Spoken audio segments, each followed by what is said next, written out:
Hi, welcome back guys. This is your friend, the MHA What If with another fanfiction. This is the first part of What If Deku Became the Brains Behind the Heroes? All credits for this video go to their respective authors, so please support the real author. Check out the link in the description for more details. Please give this video a like and subscribe to the channel if you want more videos like this. Now let's get into the fanf. Quirkless. One word and everything changed for Izuku. He'd always thought he'd get a quirk as cool as Kaken's and the two of them would be the best hero duo of all time. When he got home from that doctor visit, Izuku was devastated. He couldn't be a hero if he didn't have a quirk, that much was painfully obvious. So, determined to be useful somehow else, he did some research. He'd always been interested in quirks and loved to pick them apart, analyze them.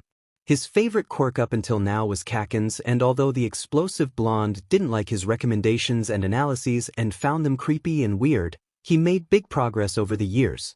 Even though Izuku would inevitably be beaten to the ground every time he mumbled or offered help with his classmates' quirks and ideas for support items, he didn't stop. He wanted to be useful, not a useless Deku. At the age of 4, Izuku's world shattered and he rebuilt it with a new goal. At the delicate age of 8 years, he found a passion in building things from scratch or modifying things to be more to his liking. At 9 years old, he modified his phone to last more than 4 days straight, built himself earphones that were invisible to the eye. He would either work at a support company and design items, or maybe even be the head of a company, or he would be an analyst specializing in quirks. But he would definitely help the heroes in any way he could, with or without quirk. Either way, to do that, he had to go to UA.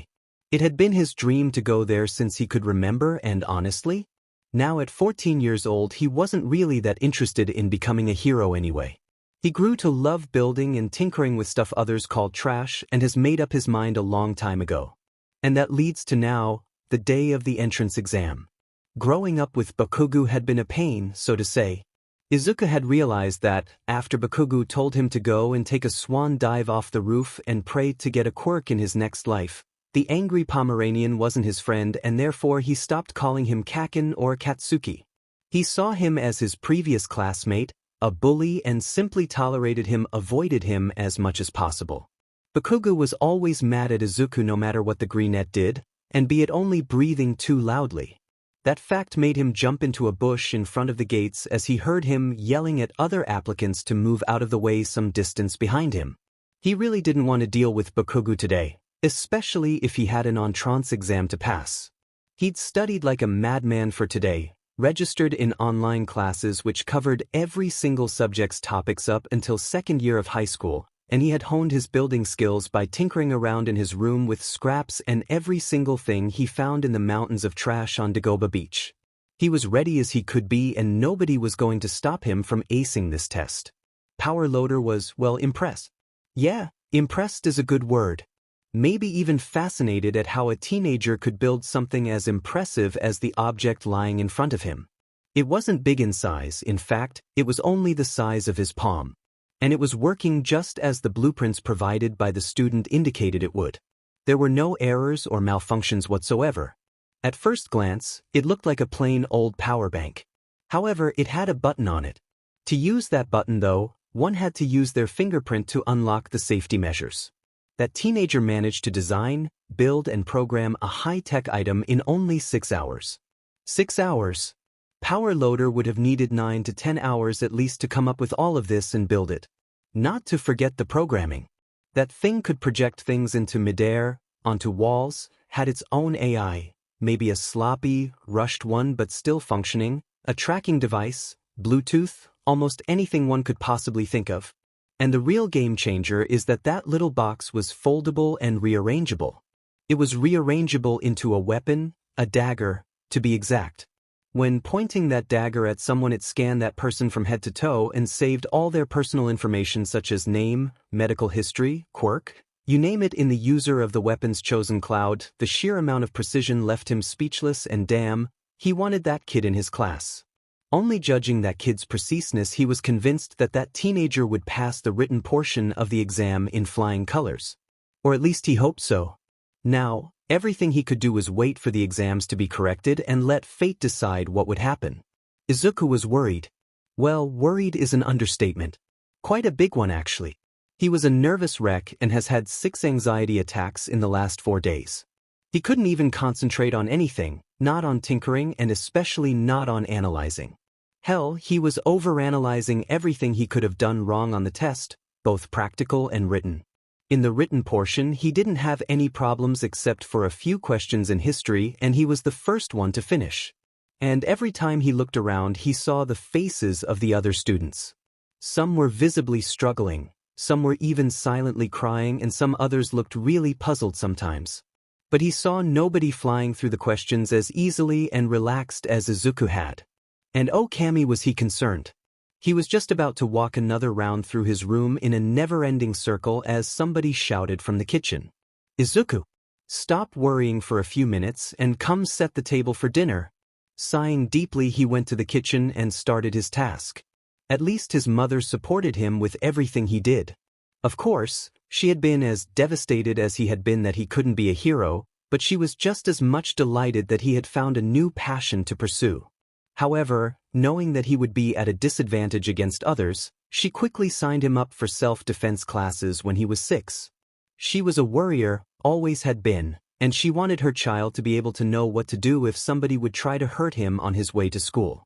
Those classes were so much fun that Izuku almost begged to be enrolled into some kind of martial arts club, and at age 7 he started out at first with kung fu, then next to that karate, and because he really disliked punching people, because Bakugo always did that to him, he tried out taekwondo, and up until today he goes to the meetups every week consistently. As a mandatory after-school activity he had chosen parkour because why not? The reason he hadn't chosen crafts or chemics was because both of those teachers were the more quirkiest ones and Izuku tried to avoid them in general. The little inventor was very grateful to his mother and never wanted to make her worry more than she already did. The only thing he absolutely hated about her was the looks she gave him.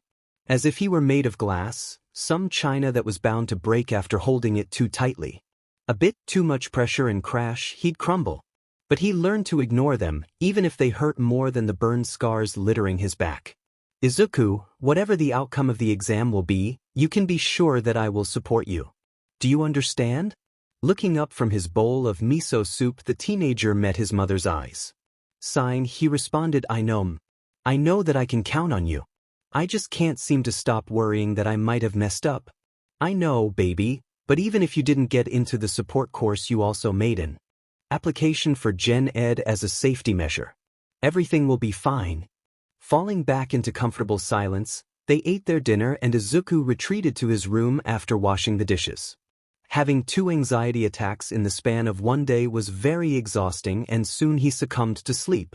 Maybe tomorrow his letter would come? Okay, I'm hallucinating. Izuku was standing in front of the gates of UA High School.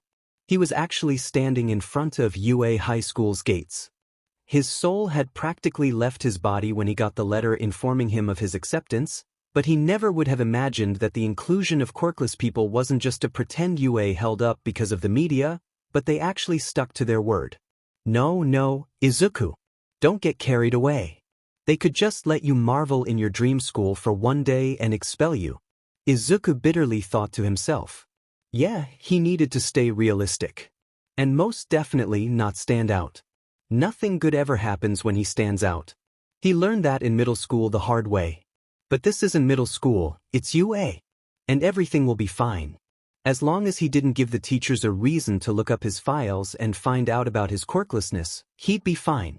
Yes, this was a new start and everything would be different. Taking a deep breath, he adjusted his tie, which he miserably failed to tie, and blazer, and took the first step inside the gates and officially on the grounds of UA. Time for a new start. Just how big is this place? The greenette hurriedly padded through the endless maze of UA and was growing desperate in trying to find his classroom 1H. The fact that he couldn't find any kind of reception point or something didn't help his situation either, and he found himself standing in front of a layout plan for the 6th time in the last 30 minutes. Suddenly he was really grateful that his mother had insisted he take the train half an hour earlier than the one he'd normally have taken. However, he was getting anxious. What if he were too late on the first day? What if the teacher was so strict that he'd immediately be expelled because of his tardiness? Don't think about it too much now. That is a problem for future Izuku, not present Izuku. Calm down and go find your classroom. Redirecting his gaze to the map, he quickly memorized the route and started off again. Finally, after another 10 minutes of walking, he found a hallway with many big doors on one side, the other being a ceiling-high wall made out of glass, with a view over Mizudafu. Walking to the very end of the hallway, he finally found the classrooms of the first years of the support course. Just as he wanted to open the door, which had one H imprinted on it, he was suddenly blown back forcefully. His vision blurred with white and his ears rang painfully because of the volume. Instinctively, he snapped his eyes shut and shielded his head with his arms, curling himself into a ball midair. With a solid thud, he made impact with the glass wall on the opposing side of the door he stood in front of just a moment ago, and his breath was forced out of his lungs painfully. What the hell? That clearly was an explosion just now. An explosion mean that Bakugo was there. But what was Bakugo doing here at the support course department of the school, on the opposite side of the school nonetheless? No, it couldn't be. Please no, not today, not on my first day of school, please Cammy have mercy. Why me? Oh, for Cammy's sake, Hatsume. I told you 20 seconds ago to not touch anything until I instruct you to do so, and now, you managed to blow off the door. Hopefully nobody was outside just now. Izuku was abruptly pulled out of his thoughts at the raised voice coming from inside the room, and quick footsteps rang out, approaching rapidly. Sorry, sensei, I was just so excited to make some babies, I couldn't wait. The second voice sounded very feminine and not at all sorry. Slowly the dust and smoke dissolved. Oh my, are you okay? See what you did, somebody was outside the door after all. The burnt door was quickly lifted off Izuku. Wait, it was on me the whole time? No wonder everything felt so heavy, and carefully blinking, the teenager opened his eyes to meet blue eyes. Those were framed with shoulder-long ginger hair, and the person had a worried look on their face. Shifting slowly, he got up to a sitting position and moved his hand to his ears. They were still ringing violently and his head hurt from the impact. Are you okay? Does anything hurt? He looked up again into these navy eyes. Yes, sir, I'm okay, nothing I can't handle. Just a bit startled is all. Okay, that's good. Does anything hurt? I don't really know what happened here in the hallway, but judging by the door which was laying on top of you, you must have been blown quite a distance. The man's facial expression was stern but not scolding, odd enough, and the way he phrased his question didn't leave much room to argue. Yeah, I was just about to open the door when it flew off its hinges and it sent me flying against the glass, but I shielded myself, so it's fine. I'm fine really. Cammy, he didn't want to start his first school day pissing off a teacher and making them send him to the infirmary. Hell no. Are you sure? He didn't sound convinced. Supporting himself against the wall, he got back to his feet, sending a reassuring smile to the adult. Yes, I'm sure.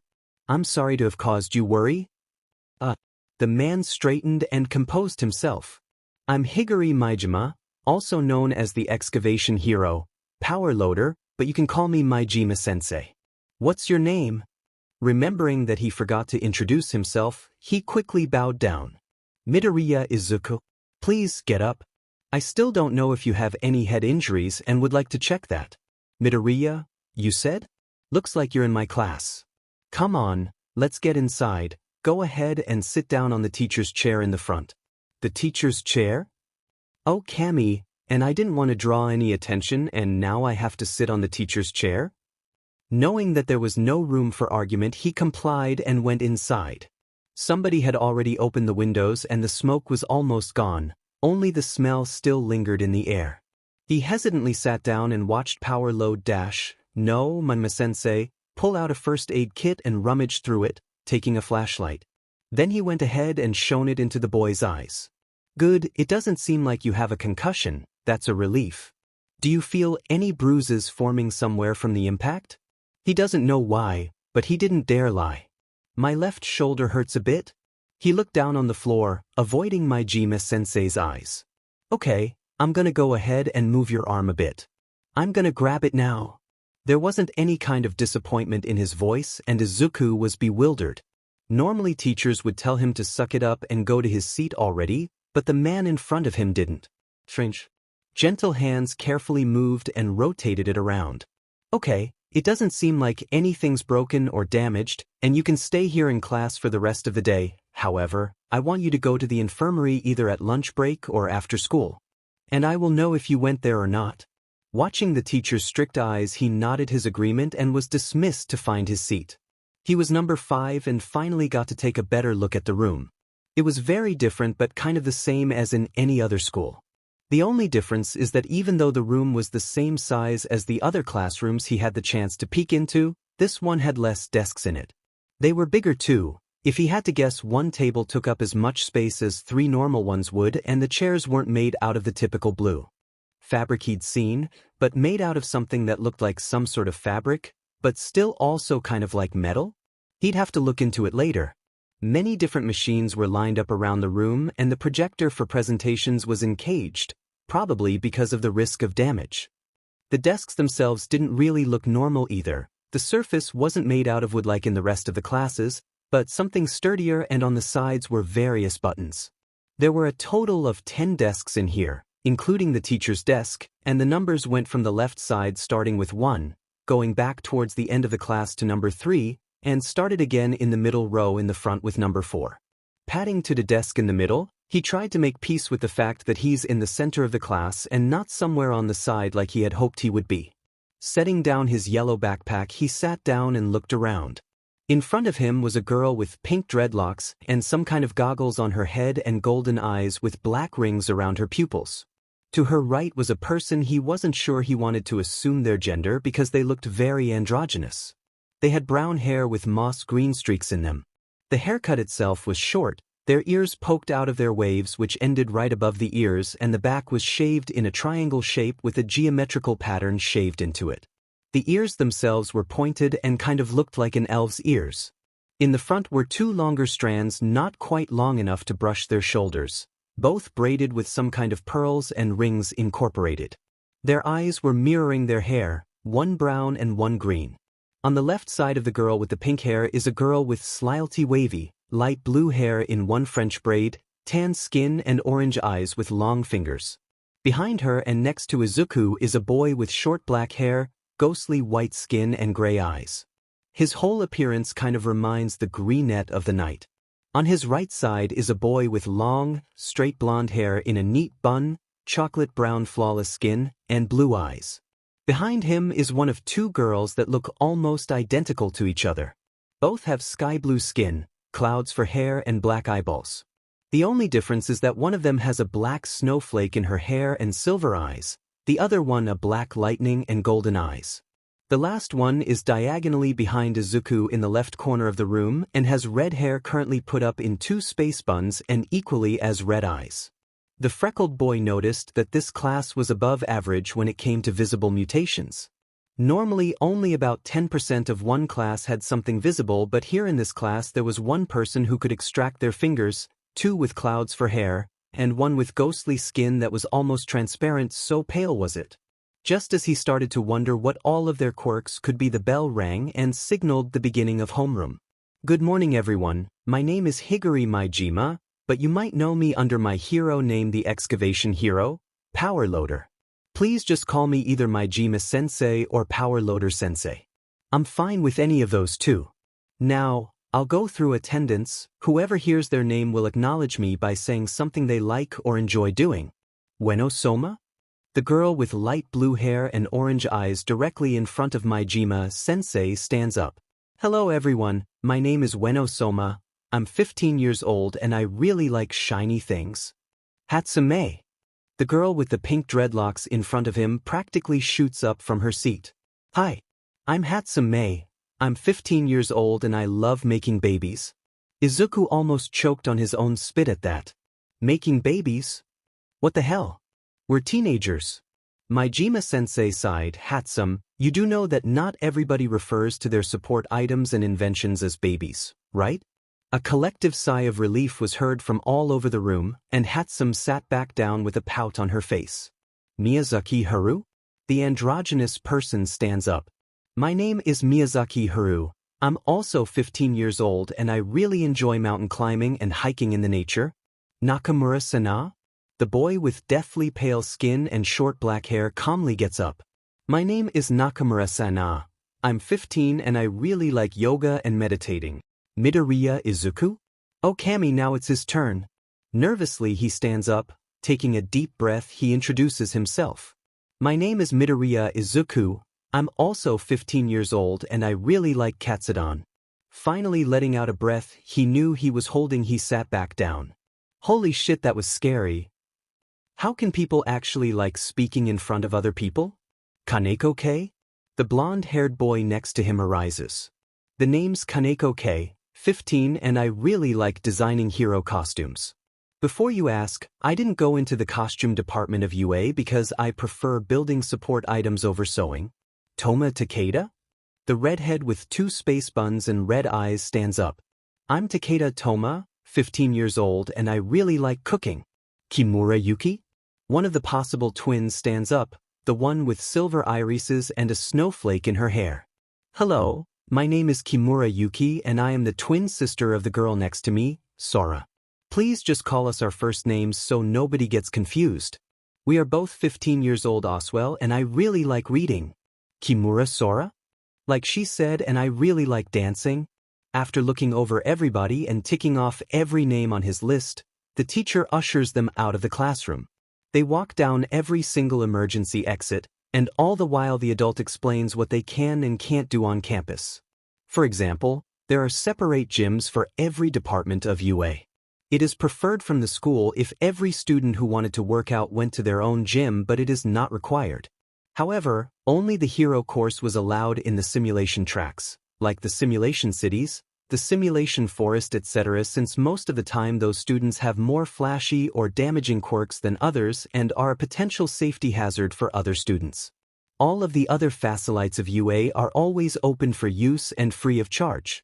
The only thing they had to do was to inform their homeroom teacher, or if they are not available another one, that they would be using that specific room and for how long. There was always the option to go to the school counselor Hound Dog if somebody wanted to talk about something that was troubling them, etc. And that would be all of the emergency exits you need to know about for now. Also, Hatsume? The pink-cat snapped her attention back to Power Loader Sensei after almost running into an opening door. Yes? Can we please hurry this up and go back to class so I can start on some new babies? I just got a new idea after watching a girl facepalm onto the floor outside, and I think I could build a baby for enhanced balance. Oh, maybe I can add dash. Yes, I know that you're excited, but please listen to me carefully. Away from explosives. Understand? Rolling her eyes, the girl looks at him, almost feral grin still intact. Yeah, whatever. Can we go now? Please. Maidama-sensei let out a long, almost suffering breath. Fine. Hatsume let out an excited squeal right next to his ear, and suddenly her attention was on Izuku as she bombarded him with questions. Hey, I'm Hatsume, but you already know that because of the introductory round we did back in homeroom. Hey, wanna go and make some babies together? I have a gut feeling that you will be the perfect partner for testing all of them out since you don't have a mutation quirk, except maybe your hair does something because it's green? Or maybe you have a mental quirk. Wait a second, weren't you the one I blew up before homeroom started? Oh my Kami, it is you. Sorry for that, next time I'll warn you if something explodes again. Anyways, where were we? Yes, what's your quirk? I'm Quirkless. Izuku was so hardly caught off guard that he couldn't think over the answer, and it was too late as the words slipped off his tongue. Eyes flying open, he tensed, step to step backwards. Shit, why did he say that? He was so useless, he couldn't even go one day in a new school with new people and he ruined everything again. Oh my god, really? That is so cool and rare. Yes, I knew you'd be a good partner, you're perfect. Hatsume practically beamed at him, and he couldn't help but stare back. Why, you're not mad? Disgusted? You don't think I'm useless? He almost whispered in disbelief. He couldn't help it. Nobody except for his mother had ever reacted the way the Pinkette had. Hell, even his dad left for the milk as soon as he got wind of his diagnosis, and his former best friend turned to a full-blown bully and beat him to a pulp every damn day for it. So why was someone so positive and almost suffocated him with non-violent excitement? A small frown appeared on the girl's face. Useless? Nobody's useless. And you are the perfect representation for the standardized support item. With you as my tester, I don't have to take any quirks into account. That makes everything so much easier, and anyways, being quirkless is really rare in Japan too. Like, even though the average of all countries combined on the whole world says that 20% of the population is quirkless, in Japan it's only 2%. You're like really rare, almost as rare as healing quirks are. Your existence alone is incredible. And secondly, why would I be disgusted at another human being who hasn't done anything to me? It just doesn't make sense. The greenette's mouth hung open. As he realized that a girl had just complimented him over and over again, his face took on the color of a tomato, and while he tried his best to get Hatsume to calm down again, he didn't notice the concerned look on Mijima's face as he watched the whole thing display right before his nose. The almost whisper coming from the green-haired student he learned was named Midoriya Izuku was concerning, to say the least. Higuri knew that one of his students would be quirkless. He made it a habit years ago to go through every student's files before meeting them. As soon as he looked through Midoriya's file, he noticed his quirk status and did some research. And oh Kami, those were not good at all. The statistics showed that not even 10% of quirkless people in Japan lived past the age of 20 because of the sheer amount of discrimination, harassment, human trafficking, kidnapping, bullying, you name it. And those who did only had a 10% chance of being accepted into a good high school or university, and most of them were unemployed and died on the streets. The average estimated lifetime of a quirkless person was a mere 17 years. So to see the freckled boy completely in awe that somebody was nice to him tugged at something in his stomach. He would have to keep an eye out for Midoriya. He has a feeling that his life before UA wasn't a very pleasant experience. After answering all of the rapidly fired questions Hatsume sent Izuku's way while being dragged back to their classroom, the greenette sat down at his desk. He probably would never get used to not being berated and stepped on by somebody. And honestly, he didn't really mind that at all. It was a pleasant surprise to for once not being treated like shit. Hatsume and him were the first ones to arrive in the classroom, and the rest of the 9-pupil class filtered back in. Even though it looked like nobody except for the twins knew each other, everybody was talking to somebody. In front of him, the hyperactive girl was already tinkering with something she pulled out from who knows where and was like him, not talking to anybody. The elf person from before was talking to the calm boy, the one who reminded Izuku of the night. They both had an aura around them that practically screamed, "We are probably the most calm people in the whole school." The girl with the long fingers who introduced herself first was talking in the back of the class with the red head. Both of them were talking animatedly about knives and how they were made out of which iron and that they were shiny. Oh well, Izuku has heard weirder conversations before, so he diverted his gaze to the twins, Yuki and Sora, both talking to the guy with blonde hair. He recalled his name was Kaneko-ke? Well, maybe something like that. The golden-eyed twin said something along the lines of how she loved dancing because it's so elegant but can also be brutal, and Kaneko seemed to say something about how his aura and her dancing would make a great combination for shows. Figuring it wouldn't hurt to socialize his antisocial but a bit, he took a deep breath, stood back up and walked over to Hatsume. He desperately hoped that she didn't lie to him to make him feel hopeful, but that train of thought quickly died down when he saw what she was fiddling with. Mainly because as soon as he arrived at her desk, she whipped around. Now, face to face with Hatsume, he saw the feral grin back on her face and gulped. "So, you interested in my baby? Wait, what was your name again?" "I'm not good with names, sorry." Taking a step back because she kind of invaded his personal space and he didn't really appreciate it, he replied. "Midoriya Izuku. I just wanted to take a look at what you're doing. You said something of a support item for enhanced balance before, and it got me thinking. How would you go about making it? Because if I'm on the same page as you, then I would probably make something like a sensor in the ear, where the main balance regulation point of the body is, and let it monitor everything. We just have to figure out how to make something so tiny and someone willing to actually get an implant, and then we could figure out what kind of item would be best suited and where on the body we would position it. Because if it were, for example, on the back or on the torso, it probably would get in the way with normal everyday clothes, but if it were on one of the limbs, it would maybe slow down movements." "What?" Izuku completely lost control of his never-ending mumbling and only realized as Hatsume had gotten very quiet and stared at him so intensely that he feared he might have weirded her out. What he didn't see coming though was the fact that she seemed to have understood him perfectly well and was now enthusiastically giving him her thoughts of every single question and suggestion he made. Figuring that maybe she wasn't so bad, he threw in some of his thoughts every time she said something that he hadn't thought of. They soon were discussing the potential support item, and both of them were so deep in thought that neither of them noticed the absolutely done look Majima-sensei was giving them. Oh hell no, now there's two of them. That sentence was almost written all over the man's face, and the students that noticed looked in between him and the hyper duo and pitted the man's soon-to-be gray hair. Alright. Class, homeroom and first period is over. I'll give you a 10-minute break, so be back at 9:40 to begin the second lesson of the day. While I'm gone, don't blow anything up dash. He gave a pointed look to Hatsume dash and actually eat or drink something.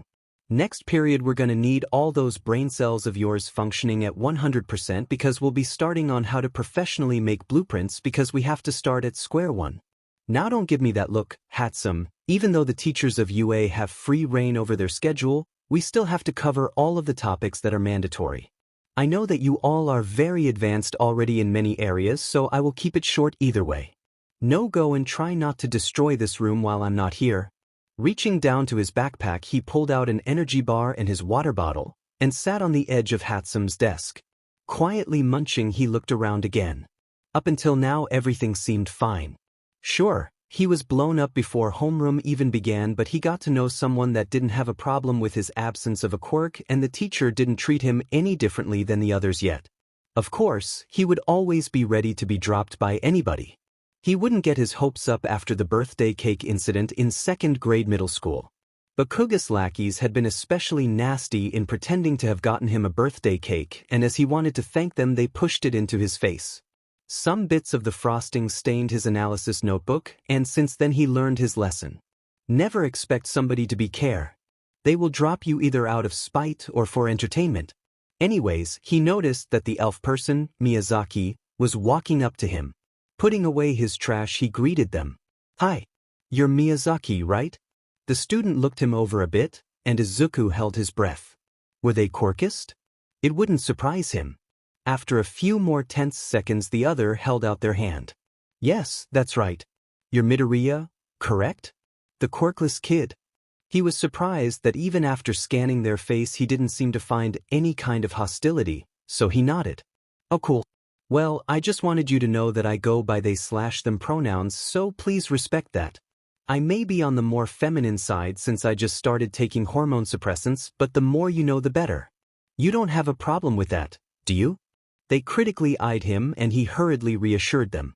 Oh no, of course I have no problem with that. I already thought that you might be NB since you look really androgynous. Also it won't be an issue at all since I already know someone who goes by they/them pronouns and they explained everything to me, so if you ever need someone to talk to or someone to have your back you can just tell me. He tried to sound as convincing and trustworthy as possible and smiled at them. Which, thank Kami, they returned, a relieved expression settling on their face. Then, they turned and looked expectantly at Hatsume, who had been tinkering the whole time at her so-called baby that Izuku doubted she heard anything they just talked about. Just as he wanted to tap her shoulder, she spun around. Don't worry about me, I have a trans brother.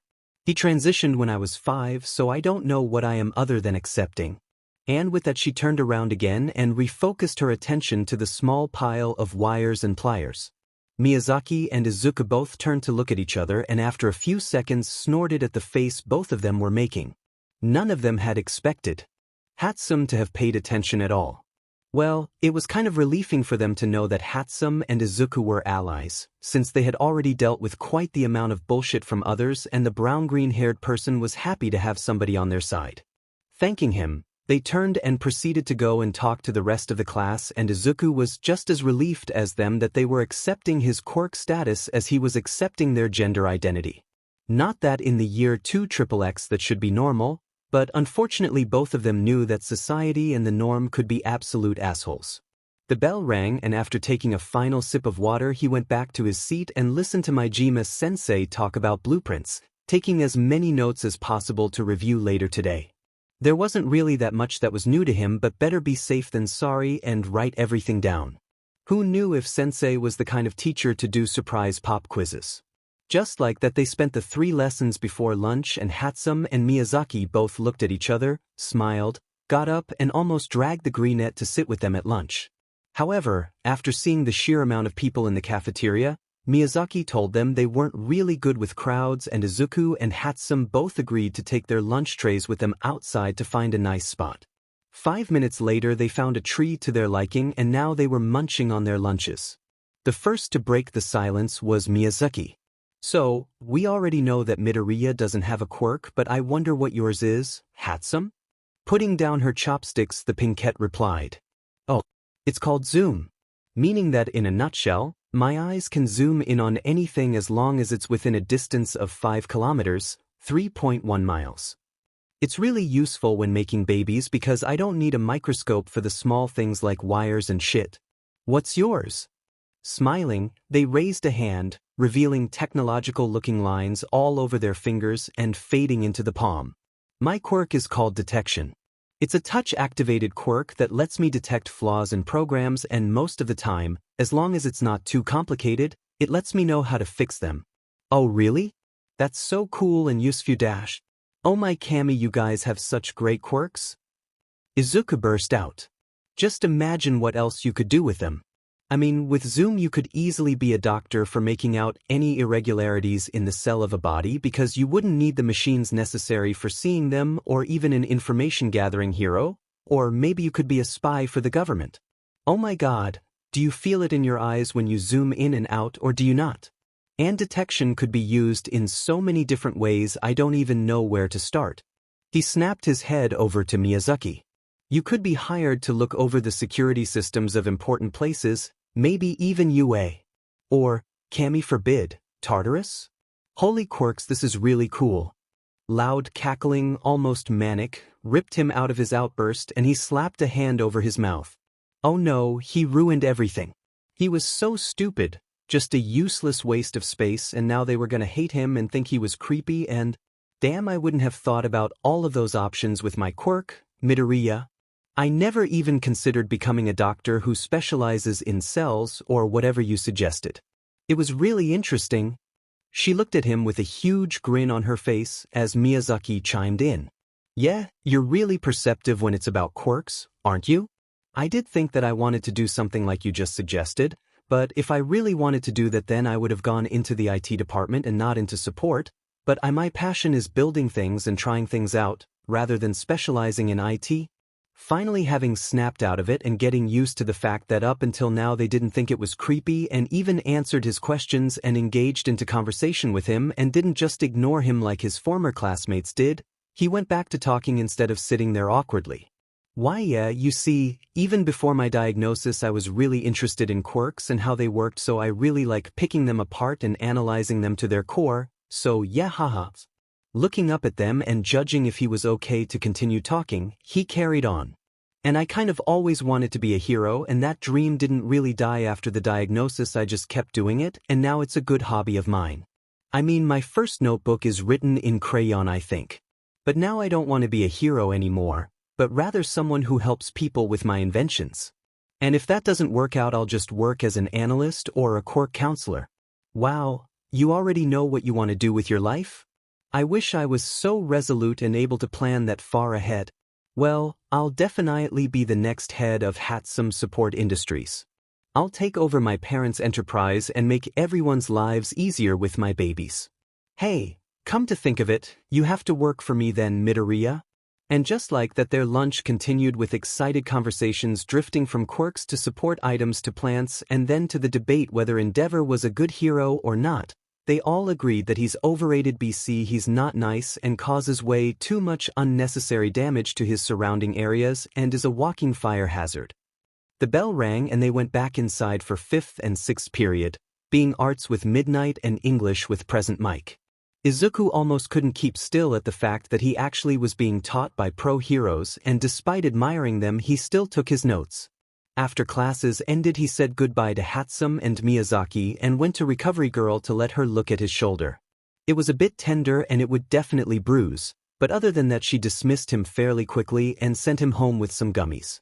Arriving at home he ate with his mother, told her everything about today, except for the explosion. She didn't need to know that, and after taking a shower he collapsed onto his bed and fell asleep, huge smile plastered on his face. Izuku still can't believe that he isn't being judged by his classmates at all. Like, he was full-on prepared to come home with bruises every day after they found out, but none of that happened. Instead, he was friends with Hatsume and Miyazaki, and after a while, the almost deathly pale guy, Nakamura, went over to them and kinda just went with the chaotic flow of the trio, and well, he guessed now they're a quartet? Well, Nakamura has a really great quirk. His appearance was also altered as his quirk came in, which is called lullaby. It basically lets him lull anything that he wants to sleep by making any kind of sound, be it humming or singing or even just talking. So of course Izuku didn't understand in the slightest why he didn't want to be a hero. So naturally he asked him. It was definitely a new experience in his life to be allowed to just ask questions and not having to fear the possible consequences, but after the first week his other 8 classmates had made it very clear that they wouldn't discriminate, belittle, or bully him, like, ever. Maybe not so. Funnily enough, most of them had been victims of bullying like him as well, or they had a friend who got bullied. Weno, the girl with the long fingers, which is her quirk, pickpocketing, was picked on because she has a villain's quirk, and to find out that such a, what Class 1H called ray of sunshine rolled into a cinnamon roll, was bullied at both physical and verbal levels, well, let's just say she was pissed. But why wouldn't you want to be a hero? Like, you could easily defuse a hostage situation just by talking, or just make any villains you encounter fall asleep before you even fight them. Izuku practically whined. Well, I have always admired heroes, obviously, who doesn't, but I could never see myself doing their work. I did think about going underground, but after I was robbed in an alleyway when I was in first-year middle school and an underground hero came to my rescue, and she beat the robber down brutally, I was kind of traumatized at the level of force one would have to use against another person, and from that moment on, I knew I wasn't cut out for it. So, I reset my goal and thought, hey, if I don't want to be a hero, let's just rethink my entire life and start from scratch. After I came home that day and I told my parents I didn't want to be a hero anymore, they supported me and looked into job options. Turns out I have a knack for building things, and after doing an internship for a week at a support company I knew what I wanted to do. Is that enough of an explanation to you, or do you want me to tell you my plans for if I fail in UA and can't go into support? Because if that happened, I would either become a yoga instructor with meditation and stuff, or I'd work in a mental hospital and help patients calm down and fall asleep. The greenette just wanted to throw in another question, but then the bell rang and my Jima-sensei walked in and they all hurried to their seats. Alright class, today will be a bit different than the last 2 weeks. Today in practicals, you won't be working on your projects. We'll look into the more analytical and intelligence-specifying aspects of a supporter.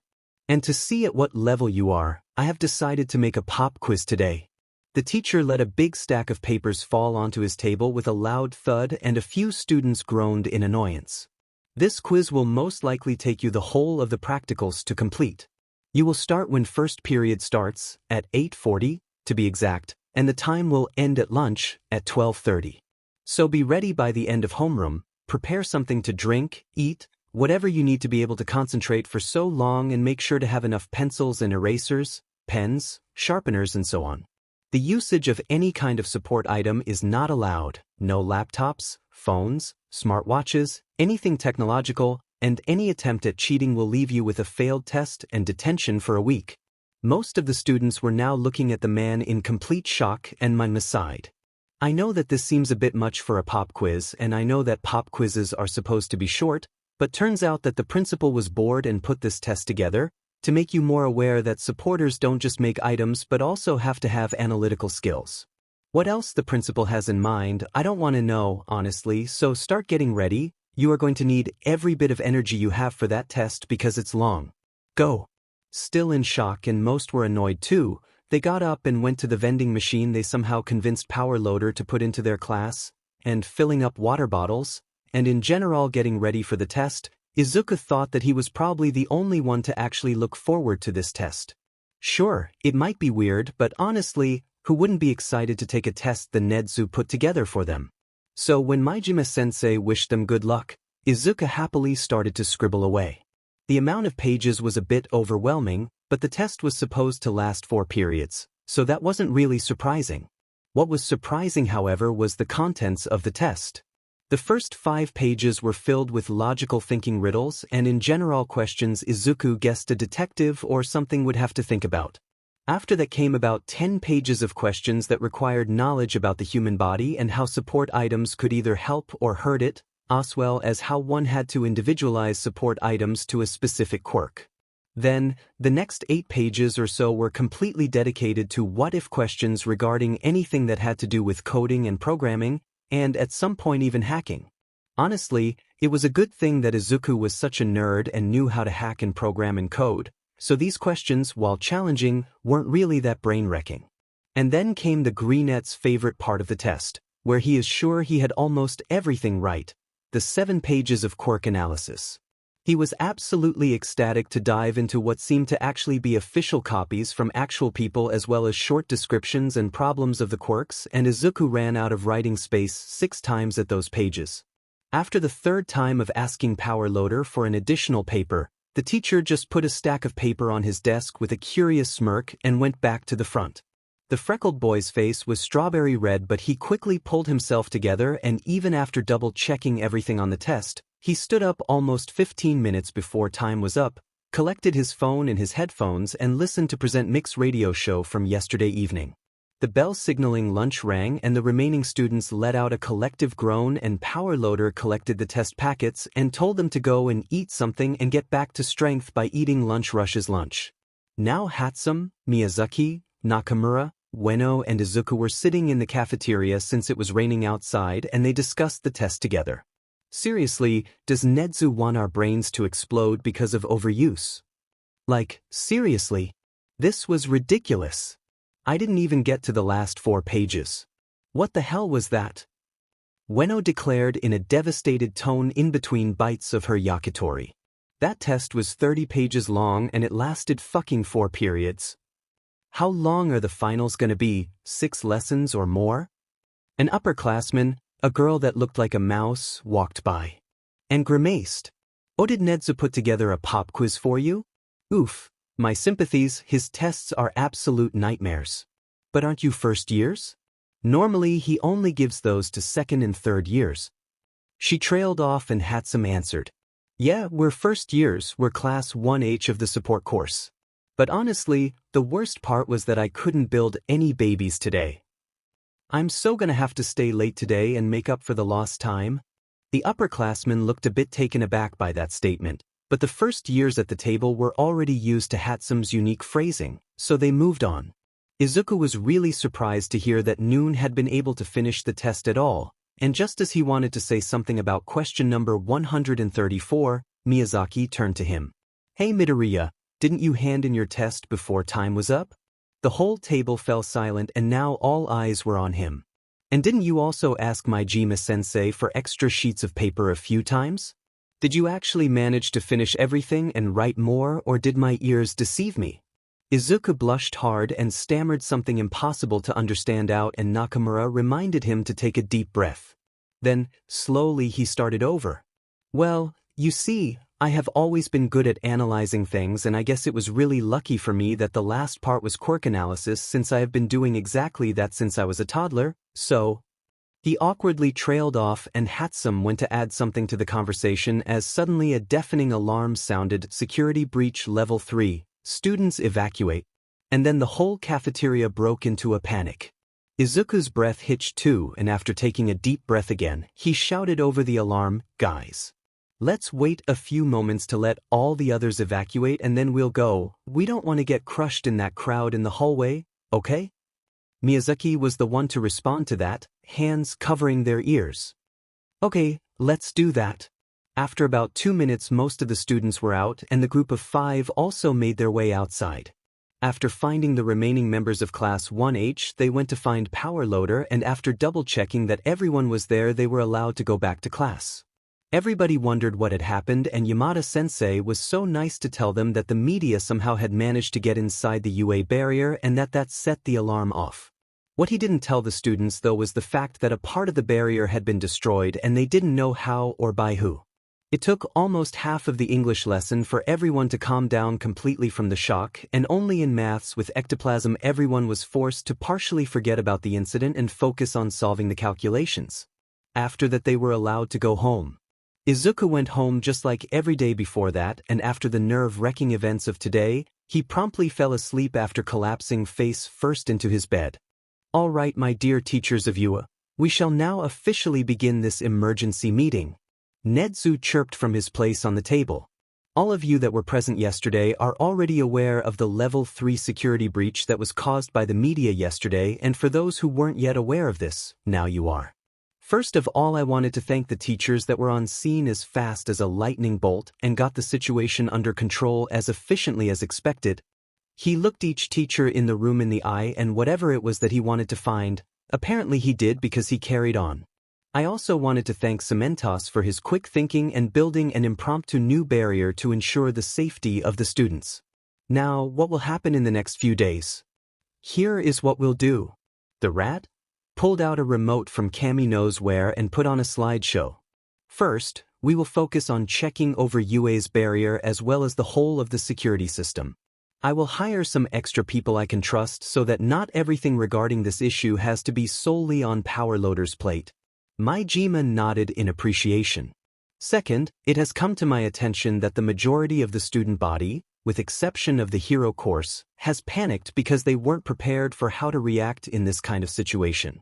I have already reviewed the recordings of the cafeteria and some of the students caught my eye.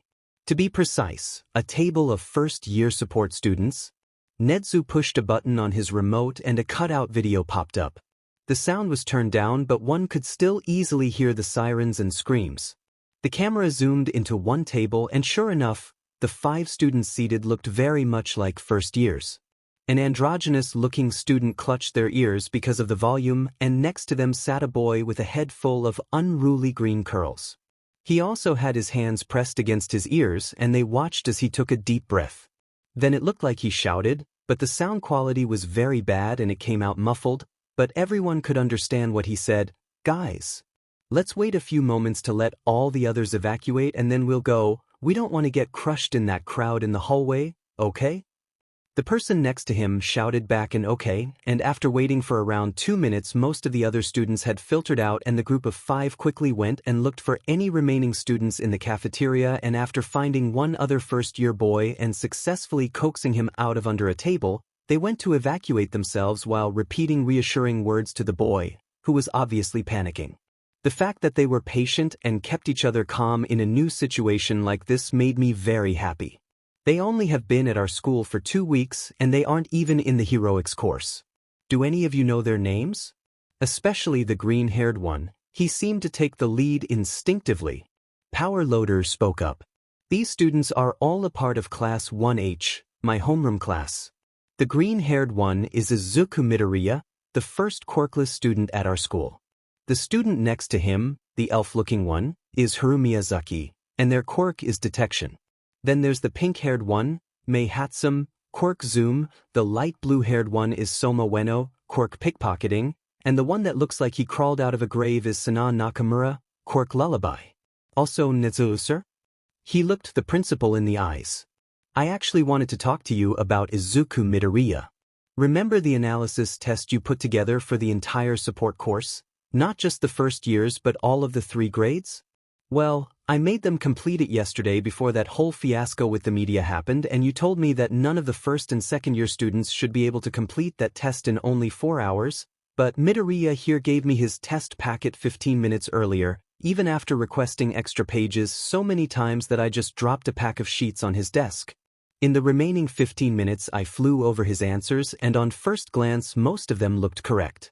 After that I figured out why he needed so many extra sheets, and well, let's just say, it looks like he has a knack for quirk analysis.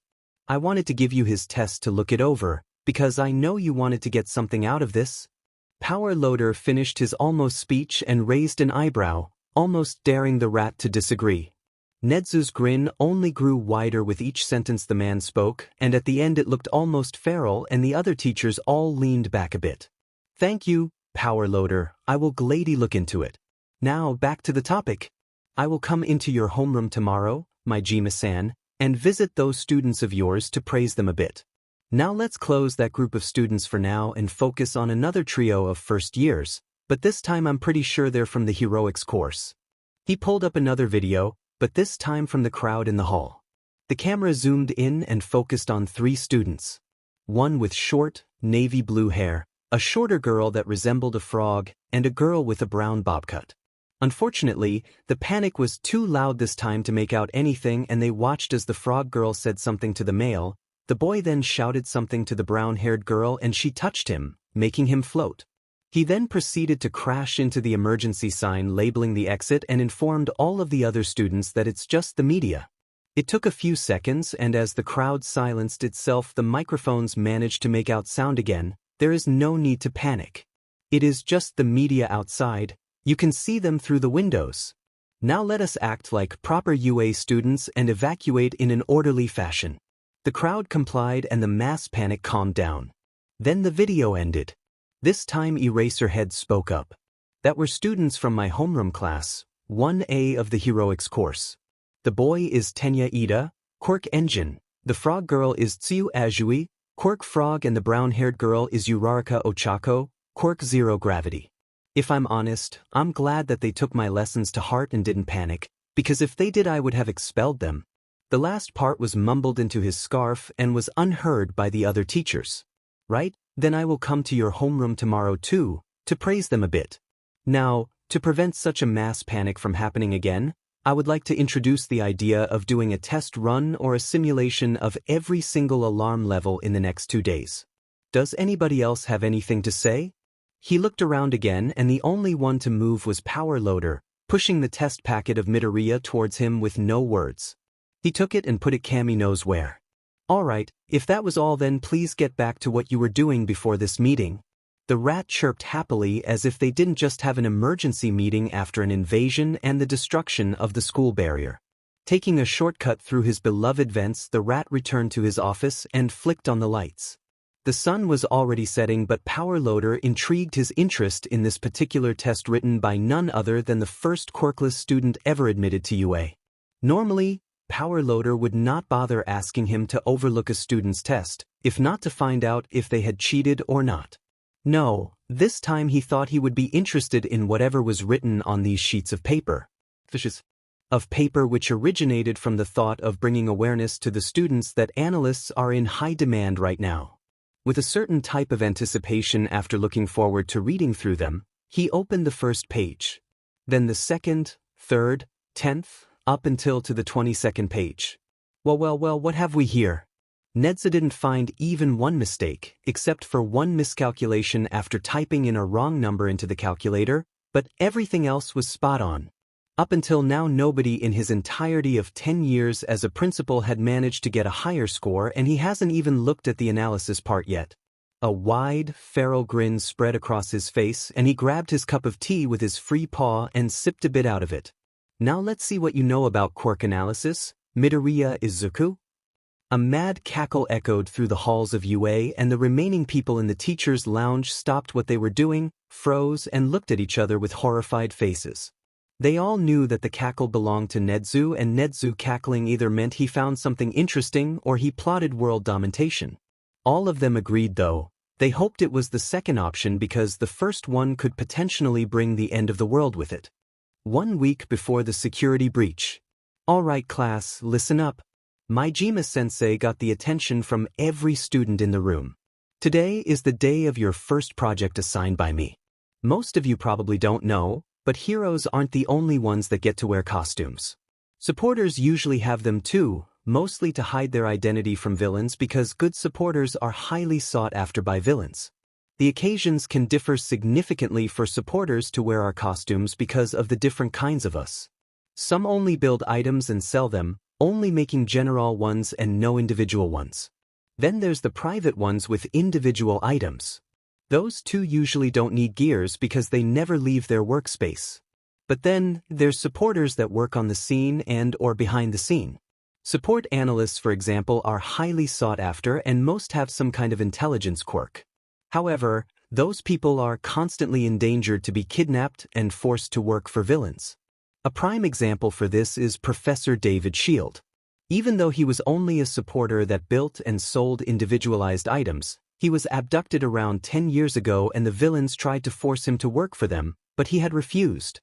All Might saved him about 2 days later, but he is the most known case of kidnapping a supporter. Depending on what kind of supporter you want to be when you graduate, I want you to have your gear finished by the end of the week. If you want the design to be aesthetically pleasing and you don't know how to do that, there's always the possibility to ask the design department for help. Now, what I want to have on your costume is the following. Something to cover your faces with. It can be a helmet, a mask, a visor, anything that makes you anonymous. How you design it is completely up to you. Just so you know how to work with them if necessary, I want you to build in weapons as well. Mainly for self-defense, but if you want to be a supporter OS on scene, I want you to add some kind of short-range and long-range weapon. It should be practical and please don't go nude, at least not until you're of age.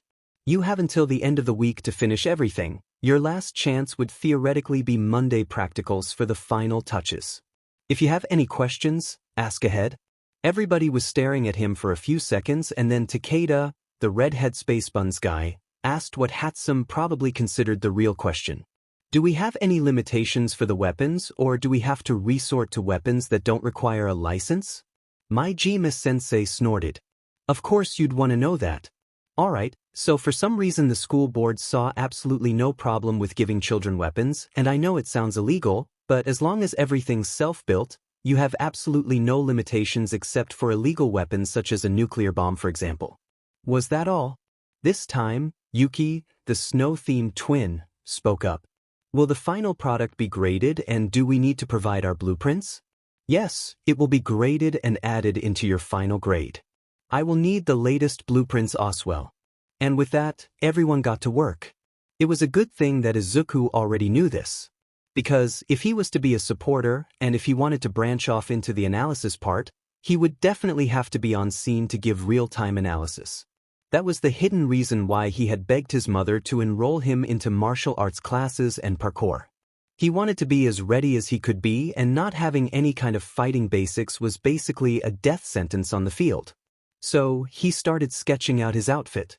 He had already put many hours into how it should function and what weapons he would incorporate. The only part he wasn't sure about yet was the aesthetics. He knew the basics of what he wanted it to look like, but the details? He would go to the design department as soon as possible, probably in second period after he finished his sketches. Sometimes he absolutely regretted having free internet access at a really young age. But this time, even if it was an R16 series, he watched the pre-Quirk series, Attack on Titan, and he would definitely reimagine the omnidirectional mobility gear, for short, ODM gear. He would skip out on the swords because those are impractical, and he would attach the grappling hooks on his hips for optimal movement. The mechanism for the coordination he would build into the mask he would be wearing and connecting it with sensors to his brainwaves. The sensors would read only the brainwaves that had to do with using the hooks, and they would obey at will. That would be for mobility. For long range, he'd definitely need a gun. Good thing he already had a self-built one at home, currently still with harmless ammunition, but he'd switch that out soon enough.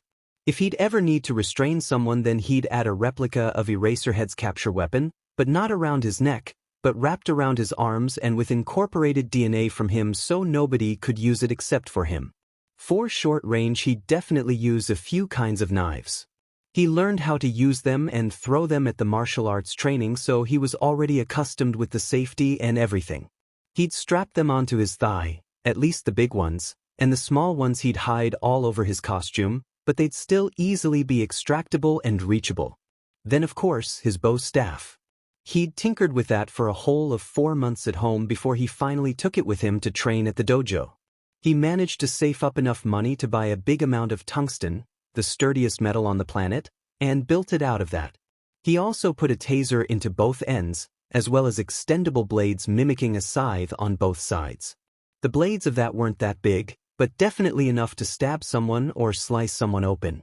And the best thing was that he managed to make it foldable without giving it any weak spots. He also absolutely couldn't forget about some shuriken and some kunai too for good measure. The shoes he would have to make himself, but that won't be a problem after talking to the design department. He'd definitely reinforce the toes though and make them waterproof and electricity absorbing so he won't shock himself or be electrocuted. And maybe hide some blades in the soles. He'd also add some gloves with a texture that wouldn't let him slip to death if he ever had to hold on to something, and it definitely would help him climb things. And he'd add some smoke bombs and a few hand grenades. He's probably a bit overdoing it, isn't he? Oh well, better safe than sorry. He is Quirkless after all, and with all those weapons he'll just even the fighting conditions. That 1 week they got to work for was stressful to say the least. Hatsume and Izuku worked together on their costumes, and both of them went to the designers together for help.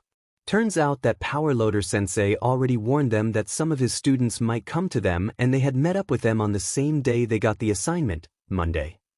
The Pinkette and Greenette went there after roughly sketching out their ideas and put down as many notes as possible, and two of the designers snatched both of them into different directions and started working on everything.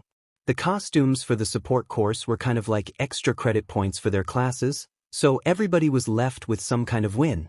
Class 1H was so pressured with the time that all of them unintentionally met on Tuesday morning 2 hours before school started in the studios and only looked at each other once before returning to what they were doing, all of them respectively with headphones and music on because apparently none of them were fans of mornings nor early risers.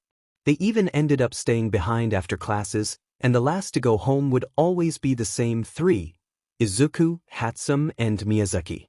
The latest Izuku stayed, simply because he lost track of time, was on Thursday evening, when Snipe Sensei closed the school for the day at 9 p.m. Every day he'd come home covered in grime and oil and who knows what else, and after getting especially dirty on Tuesday his mom got him about 10 pairs of overalls in the style of the UA uniform. He tried it out the next day and asking Majima Sensei if they were allowed to wear this. Since it was in the style of UA's normal uniform, the teacher surprisingly agreed. He said that since he was Izuku's homeroom teacher it was his decision what was okay for them to wear and what not, and he didn't see a problem with anything really as long as it was school-themed, not a safety hazard because of too many accessories or overly sexy or revealing. He didn't even see a problem with hoodies and t-shirts, so it would be fine, especially since the support course was infamous for not caring about the dress code. It was kind of a tradition anyways. The support items he didn't manage to finish by Friday, he took back home and finished them there. The last details such as embroideries and aesthetic stuff he finished with his partner from design. The next day on Tuesday was the security breach and the analysis test, and the reason they weren't given any more time to make their costumes was because they apparently would need it the next day, Wednesday. On Wednesday, at the start of homeroom. Alright class, I looked over all your costumes yesterday while you were working on your tests and I approve of all of them. You will need them today, since we will go off campus. A few whispers broke out but were soon silenced as Power Loader Sensei continued talking. We will do a joint class training with Class 1A of the Heroics course. We will meet up with them outside and take the buses to the USJ, the unforeseen simulation joint. However, since it would be unfair to Class 1B, only half of this class will be going with 1A, the other with 1B. I asked Aizawa and Ken which one of their classes were harder to look after, so we chose which students of this class would go with which hero class. Group 1 consists of Yuki, Sora, Takeda, Hatsume, and Midoriya. You will go today afternoon. Group 2 consists of Ueno, Miyazaki, Nakamura, and Kaneko. You will go tomorrow afternoon. I know that we normally have practicals in the morning and theoretical subjects in the afternoon, but today and tomorrow we will switch that. You will also receive earpieces that connect you to your group mates and to the teachers. Now go to your theoretical classes. Anyone who has questions can come to me during 5-minute break.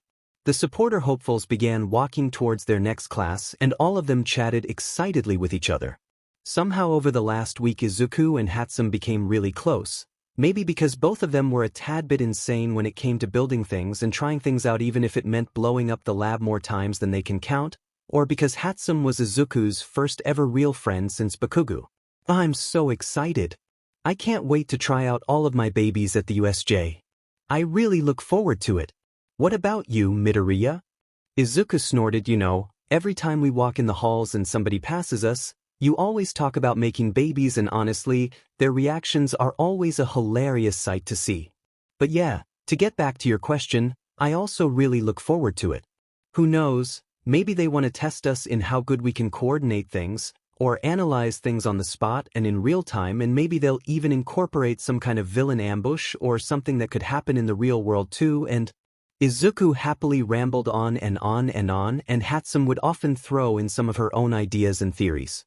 The time simply couldn't go by any slower, and finally they were sent to put on their gears for the first time and went out to wait by the buses.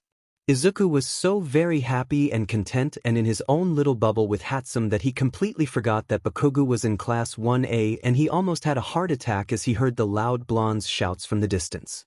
The pinkette in front of him stared at him looking very confused as he hastily pulled on his mask and hid his face. After noticing the utterly bewildered madwoman looking at him like he was a donkey, he shouted an answer to her unspoken question. The loud blonde that's coming here right now is Bakugo. He's the one I told you about from middle school, the one that left that one handprint on my shoulder. She looked at him with wide eyes and after a moment nodded. Okay, thanks for telling me. I'll try to keep you away from him as much as possible, and I'll tell the others not to call you by your name. Wait, what should we call you then? Izuku didn't need to think long about that. He had known his code name since he found out that not only heroes had code names, but supporters too. Call me Mist, it's short for Mist, because you can't do anything against me, and for Mysterious because nobody will ever think that I'm Quirkless. Hatsume grinned at that. Great name, Mist, you go get on the bus. My Jima-sensei gave the okay just now and I'll go and tell the others. Thanks, Hatsume. Oh please, I think we know each other long enough now, call me May.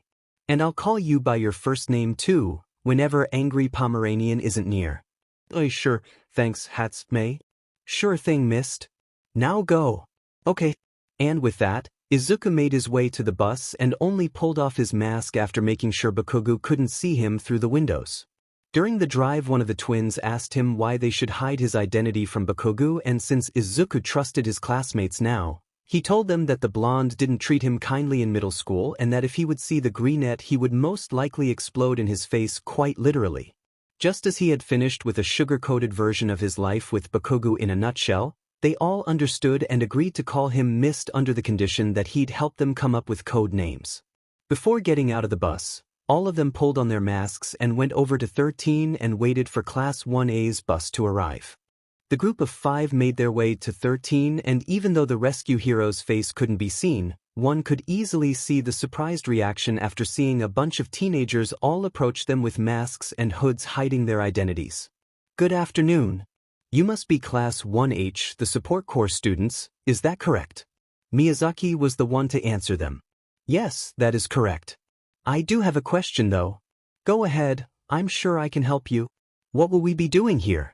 Like, I know that supporters are also part of the front lines and stuff, but still, we most of the time leave the rescue and fighting work to people with an actual hero license, so what will we be doing today? That was a question Izuku had been asking himself too, so he was pretty grateful that Miyazaki said something. They definitely were the most organized and reliable person he knew in this class. That is a good question. In situations like natural disasters, where many people need to be rescued without having to fight villains, it is important for heroes to work together.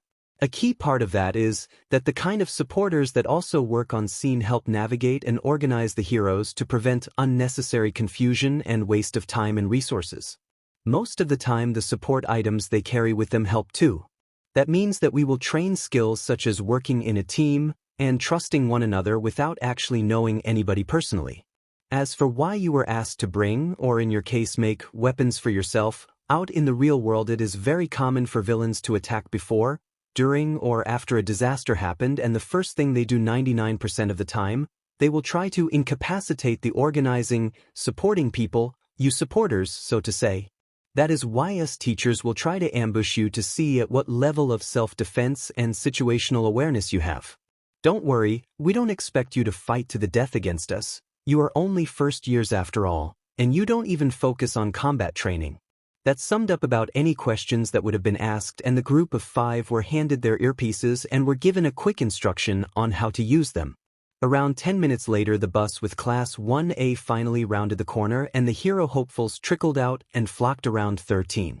The support students all hung a bit to the side, as instructed by their teacher to interact with them as little as possible. Power Loader Sensei said goodbye to them and went on his way to check the barrier on this side of campus, and 13 began their speech about how quirks can be powerful and heroic, but can also easily kill somebody.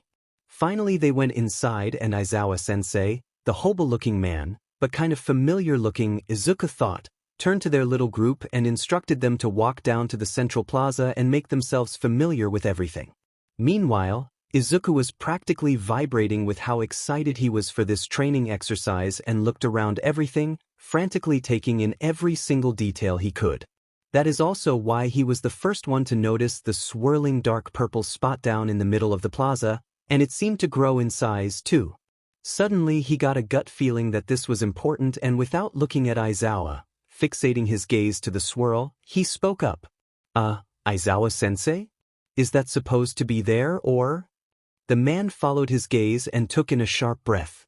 Pulling down his yellow goggles and gripping his scarf, he replied, voice controlled, after a few people stepped through the purple mist. No, that's not supposed to be there, those are villains. 13. Protect the students. By now, all the remaining students stared down into the plaza, which was quickly filling to the brim with villains, with fearful faces. 13 started to usher them back towards the entrance as suddenly the purple mist formed around them, and before any or them could do anything, they were encased into it, and the next thing Izuku knew, he was falling. Darkness surrounded him in swirls and was disorienting Izuku. He didn't know what was going on, except for the fact that he was falling and it was getting hotter the longer he fell. Wait, hotter? He snapped open his eyes and looked down, and his eyes were assaulted by the brightness of a sea of flames about 50 meters beneath him. How the hell was he going to survive a fall from this height? But wait, he didn't reimagine the ODM gear from Attack on Titan for nothing and pulled an all-nighter testing it out in Gym Hada, only to now not use it.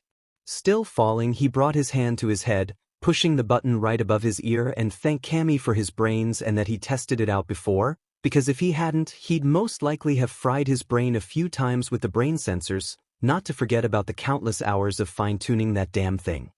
A bit roughly, but still safely, he commanded the grappling hooks on his hips to retract, embed themselves in the nearest, highest building, and as soon as he was fixed, he retracted the sturdy, but flexible and light tungsten ropes and swung himself down, only to almost be hit by a streak of lightning.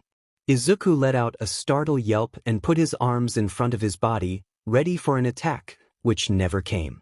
However, a surprised shout could be heard. Mist? What are you doing here? The fires and the smoke was obscuring his vision, but he could make out a small form with a head that looked like clouds. Sora? Oh my Kami, are you okay? The realization hit him like a truck. That wasn't a villain, that was his classmate.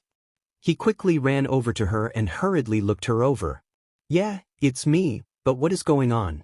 Suddenly everything went black, and then I was dumped onto the street, and then two villains came and I panicked and I hit them with a lightning and knocked them out, and I was so scared, and then you came here flying and I didn't recognize you because of the smoke, and I almost electrocuted you too, and dash. Whoa, Sora, calm down. You're not alone anymore, everything's fine. We got each other's back, okay? The Greenette tried to soothe her as much as possible, and he tried to reassure her both through verbal and body language, but he didn't know if he succeeded or not because both of them were wearing masks. Okay, yeah, you're right. Sora's breathing was now a bit calmer than it was before, and Izuku looked around. They were in the fire zone, that much was obvious, judging by the never-ending fires. He also knows that they definitely still are in the USJ, because there was the dome, towering around 500 meters above them. Suddenly he remembered. Hey, does your earpiece work? Her straightening posture indicated that she now too remembered the existence of comms and quickly put a hand up to her ear, mimicking Izuku. The telltale sound of static flooded their ears, and both of them straightened even more than before. Taking a deep breath, Izuku spoke, although with a shivering voice because of all the fear he was currently feeling. Miss to everybody, I repeat, miss to everybody, me and Sora are in the fire zone, no injuries. What are your situations? Not even 2 seconds later, which felt way too long for both the teens, the line connected. 13 speaking, I am at the entrance with 4 students, up until now no injuries, over. The line disconnected and the next one formed. Eraserhead speaking, fighting in the main plaza dash, a grunt and some distant battle noises could be heard, a few scrapes but otherwise fine. Another set of noises could be heard. Missed, if you run into your classmates, stick together and hide, avoid combat with the villains. Now a crash could be heard. If you don't have any hiding possibilities, try and make your way around to the entrance, stay hidden. Over. Izuku responded immediately, understood. Just as he wanted to tell Sora they needed to go, another signal came through. Hatsume speaking, I'm at the flood zone with Great Boy and Frog Girl. I incapacitated the villains in the water with one of my babies, currently searching for a route to get to the entrance, over. Even though she sounded chipper, everyone listening could hear the seriousness in her voice. Izuku was just relieved that she was okay. He genuinely hoped it would stay that way. Getting that it wouldn't be smart to talk right now because villains could still be around and waiting to ambush them, so he pointed into the direction he thought the entrance was and Sora nodded. She formed a cloud and sat on it, and Izuku readied his ODM gear, as he heard another voice through the comms. Takeda speaking, I'm in the ruin zone with Rock and Boom Boy. The two incapacitated the villains quickly, but Boom Boy has a pretty deep slash wound on the outer side of his thigh. I was hit in the head with a baseball bat and the Rock is bleeding from his arms. First aid has been done, heading to the entrance now, over. Just as Izuku wanted to take off, Sora placed a hand on his shoulder. I think it would be better to stay in the shadows. Stealth our way through? I don't make any noise with my cloud, but I can't support more weight than myself yet. But you have shock-absorbing shoes, right? They should muffle your footsteps. The teenager could slap himself. Why hadn't he thought about that? His gear was still far from perfect, and one of the aspects he still had to look into was the noise they made. Agreeing with the cloud girl, he retracted it and took out his bow staff. Better be safe than sorry, right? She nodded in acknowledgement and started floating deeper into the side alleys, Izuku on her heels running as silently as he could. Before each corner they stopped, carefully peeked around, and if they deemed it safe they went on their way. But he still felt like he was missing something. That's it. Skidding to a stop, he looked around. Sora turned around too and motioned with her hands something resembling a "what's wrong," and she flew over to him. In a hushed voice he told her to follow him into a building. In hindsight, that was pretty stupid considering that building was on fire, and after checking if nobody could hear them, he spoke into the comms again. Miss Tayuki, I repeat, Miss Tayuki, can you hear me? Sora tilted her head and he was sure she wondered why he would need her twin right now. The line connected again. Yuki speaking, currently at the entrance with 13 and 3 other students. They are fighting the portal man right now. I'm staying hidden, what's wrong? The boy breathed a sigh of relief and answered. Yuki, have you tried connecting to the outside world? I know you have a hacking device incorporated into your costume's mask. I had to first search for a safe place to hide, but right now I'm trying to get through, but I'll need at least 2 more minutes. Understood, keep at it. We have to get help as soon as possible. You're doing great. He figured a few encouraging words couldn't hurt and he was relieved that she had already thought about it. But it does prove difficult. I'm pretty sure a quirk is jamming the signals. Keep at it, I know you can do it. Oh, I have an idea. Mr. 13, Mr. 13, is there a control room somewhere in the USJ? Over. 13's voice came through now. They were definitely out of breath by now. 13 speaking, yes, on side to the east of the fire zone, over. Dang it, that's too far for Yuki. Change of plan, we'll try to get there and send a signal from there. We're only a block away from it. Izuku frowned. He had hoped it was near the entrance, but turns out it was at the opposite end right next to them. They wouldn't have to go far though, and he was pretty confident in his hacking skills. The rescue hero spoke up again. Fine, but stay as hidden as possible, avoid fighting at all costs. Over. Understood. He disconnected the line again and looked over to Sora, who nodded determined. They went out again and were on their way, but suddenly they heard shouting around the next corner. They looked at each other and preened around and witnessed a fight going on. It seemed to be all of them, 5 he counted, against 1. Oh shit, that's a student. Before he could really think about it, he whipped out his bow staff again, charged it and slammed it into one of the villain's neck from behind, leaving her spasming for a few seconds and then collapse onto the floor. Well, now he's done it. All of them, including the student who had a tail, now looked at him, and the student was the first to regain his composure and swiftly knocked out the nearest villain, a man whose head was that of a goose, with a move from Taekwondo, customized for his tail. Izuku would know about it. He has been going to Taekwondo classes as well as others since he was like 5. 2 of the 3 remaining criminals now came rushing towards him, and he pulled himself together again. He dodged the first one by jumping up into the air and landed on top of them. He charged his staff and rammed it into their back. While doing that, he used the staff, pushed himself further up into the air and slammed his feet into the second villain's face. He heard a sickening crunching sound and both villains were incapacitated. Or so he thought. The one he kicked got up again at an incredible speed while Izuku got off the other and charged for him, but this time they drew a weapon, a metal bat his mind supplied, and were lunging it to probably smash his skull in. Years of the torment and hits and kicks done by Bakugo and his martial arts training paid off in that moment, having honed his reflexes significantly. He ducked right under the swing and activated the blades on the ends of his weapon. Spinning it, he managed to slash them in the side of their stomach, and they took a few steps back. He knew that that was the moment he was waiting for, grabbed his taser because it was stronger than the one in his staff, and lunged forward without hesitating. Their eyes went wide and then squeezed shut as soon as Izuku managed to tase them in the neck, and a gut-wrenching scream escaped their mouth before going limp and collapsing.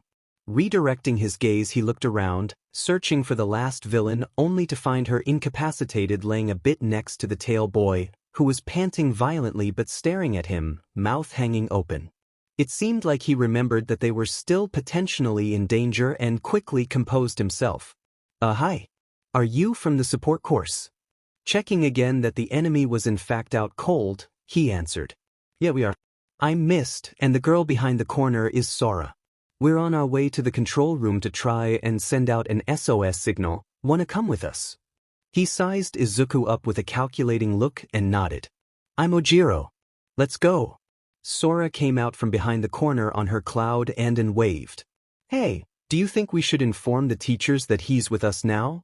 The greenette shrugged. I guess it wouldn't hurt? I'll tell them. Bringing his hand to his earpiece again, he connected the line. Mist to the teachers. Update to our situation. We found Ojiro, I repeat, we found Ojiro and assisted him in a fight against 5 villains. All of them are incapacitated. No injuries acquired. We're now heading to the control room, over. 13 speaking, understood. Be careful and stick to each other, over. He turned into the direction where the exit should be, and sure enough, there it was, only around 100 meters away from them. He started running and looked back, checking if the other 2 were following, and then picked up his speed. They didn't have much time left. Who knows how everyone was doing right now, especially Eraserhead. He was alone, up against dozens of villains, and he normally doesn't fight big groups but is in fact an ambush hero. Ripping those thoughts out of his brain, they ran through the exit, headed east, and sure enough there was the control room. It didn't look like it was guarded or being used, so as soon as he stopped in front of the door he opened it. Just like he thought nobody was inside. He turned around to the other 2, both looking at him. Ojiro was the first one to ask a question. What are we supposed to do now? Like, I know we should probably go to the entrance and avoid fighting, but if you want to try to get out a signal then we can't really leave you here. Right? Would you mind and try to hide around here and stand guard? I'll have to concentrate on hacking and won't notice things around me most likely, which is pretty dangerous. Sure. I'll climb up into the tree right above the control room. And with that he flung himself up into the tree like a monkey, and hid himself in between the leaves. The greenette redirected his attention to Sora now. I have a question. Can you make a cloud and disappear into it? You could hover in the sky and fit in with the other steam clouds and warn us from above if somebody's coming. He really hoped she could do that. It would make things 1,000 times easier. Luckily she perked up and nodded enthusiastically, and Izuku watched with awe as she produced a big cloud around her and easily floated up, fitting right in with the other clouds. He went in and closed the door. Quickly he sat down and got to work. He was trying to break through for a whole 30 seconds max as suddenly Yuki's voice filtered through the earpiece. Yuki to Mist, I'm through. but I can't send out anything. I'll redirect it to you because I'm running out of time. Please tell me you're already in the control room. She pleaded. The distress was clearly noticeable in her voice. Miss to Yuki, I'm in the control room. Connect me and I'll try to send it out. Over? He was sweating by now. Everything was depending on whether he could pull this off or not. He anxiously waited for the connection to light up on the screens, and it must have been around 10 seconds or so. That felt like an eternity, and as soon as he was connected he assaulted the keyboard with his rapid typing. His heart hammered in his chest, and after another painfully long moment he managed to get out 4 messages. Villains. Over 100. Suddenly Yuki shrieked in his earpiece. He instantly knew something was wrong. She whisper-shouted in horror. 13 is down, I repeat, 13 is down, the villain is gone now too, but 13 is down and injured badly. He cussed off the alphabet at that and quickly sent another message. Hero 13 incapacitated, only each still fighting. Double-checking that the messages actually got through and were read, he responded. Miss to Yuki, understood. SOS signal is out. You have medical supplies in your costume, right? Go and help 13 as much as you can and try to hide all the students in them. If nothing works, use your quirk to obscure the enemy's vision.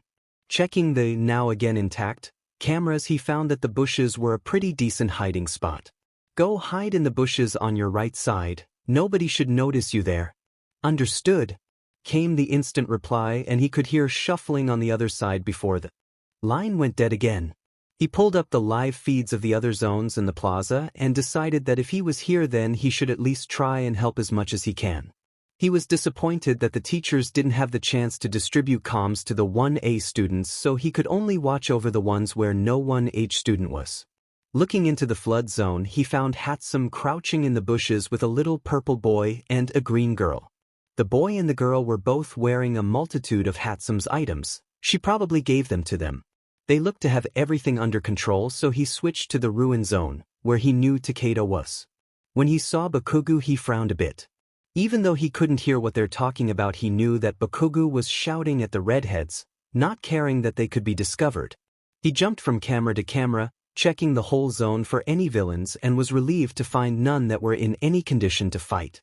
Most of the unconscious ones had bad burn marks on them, and a few were bloody.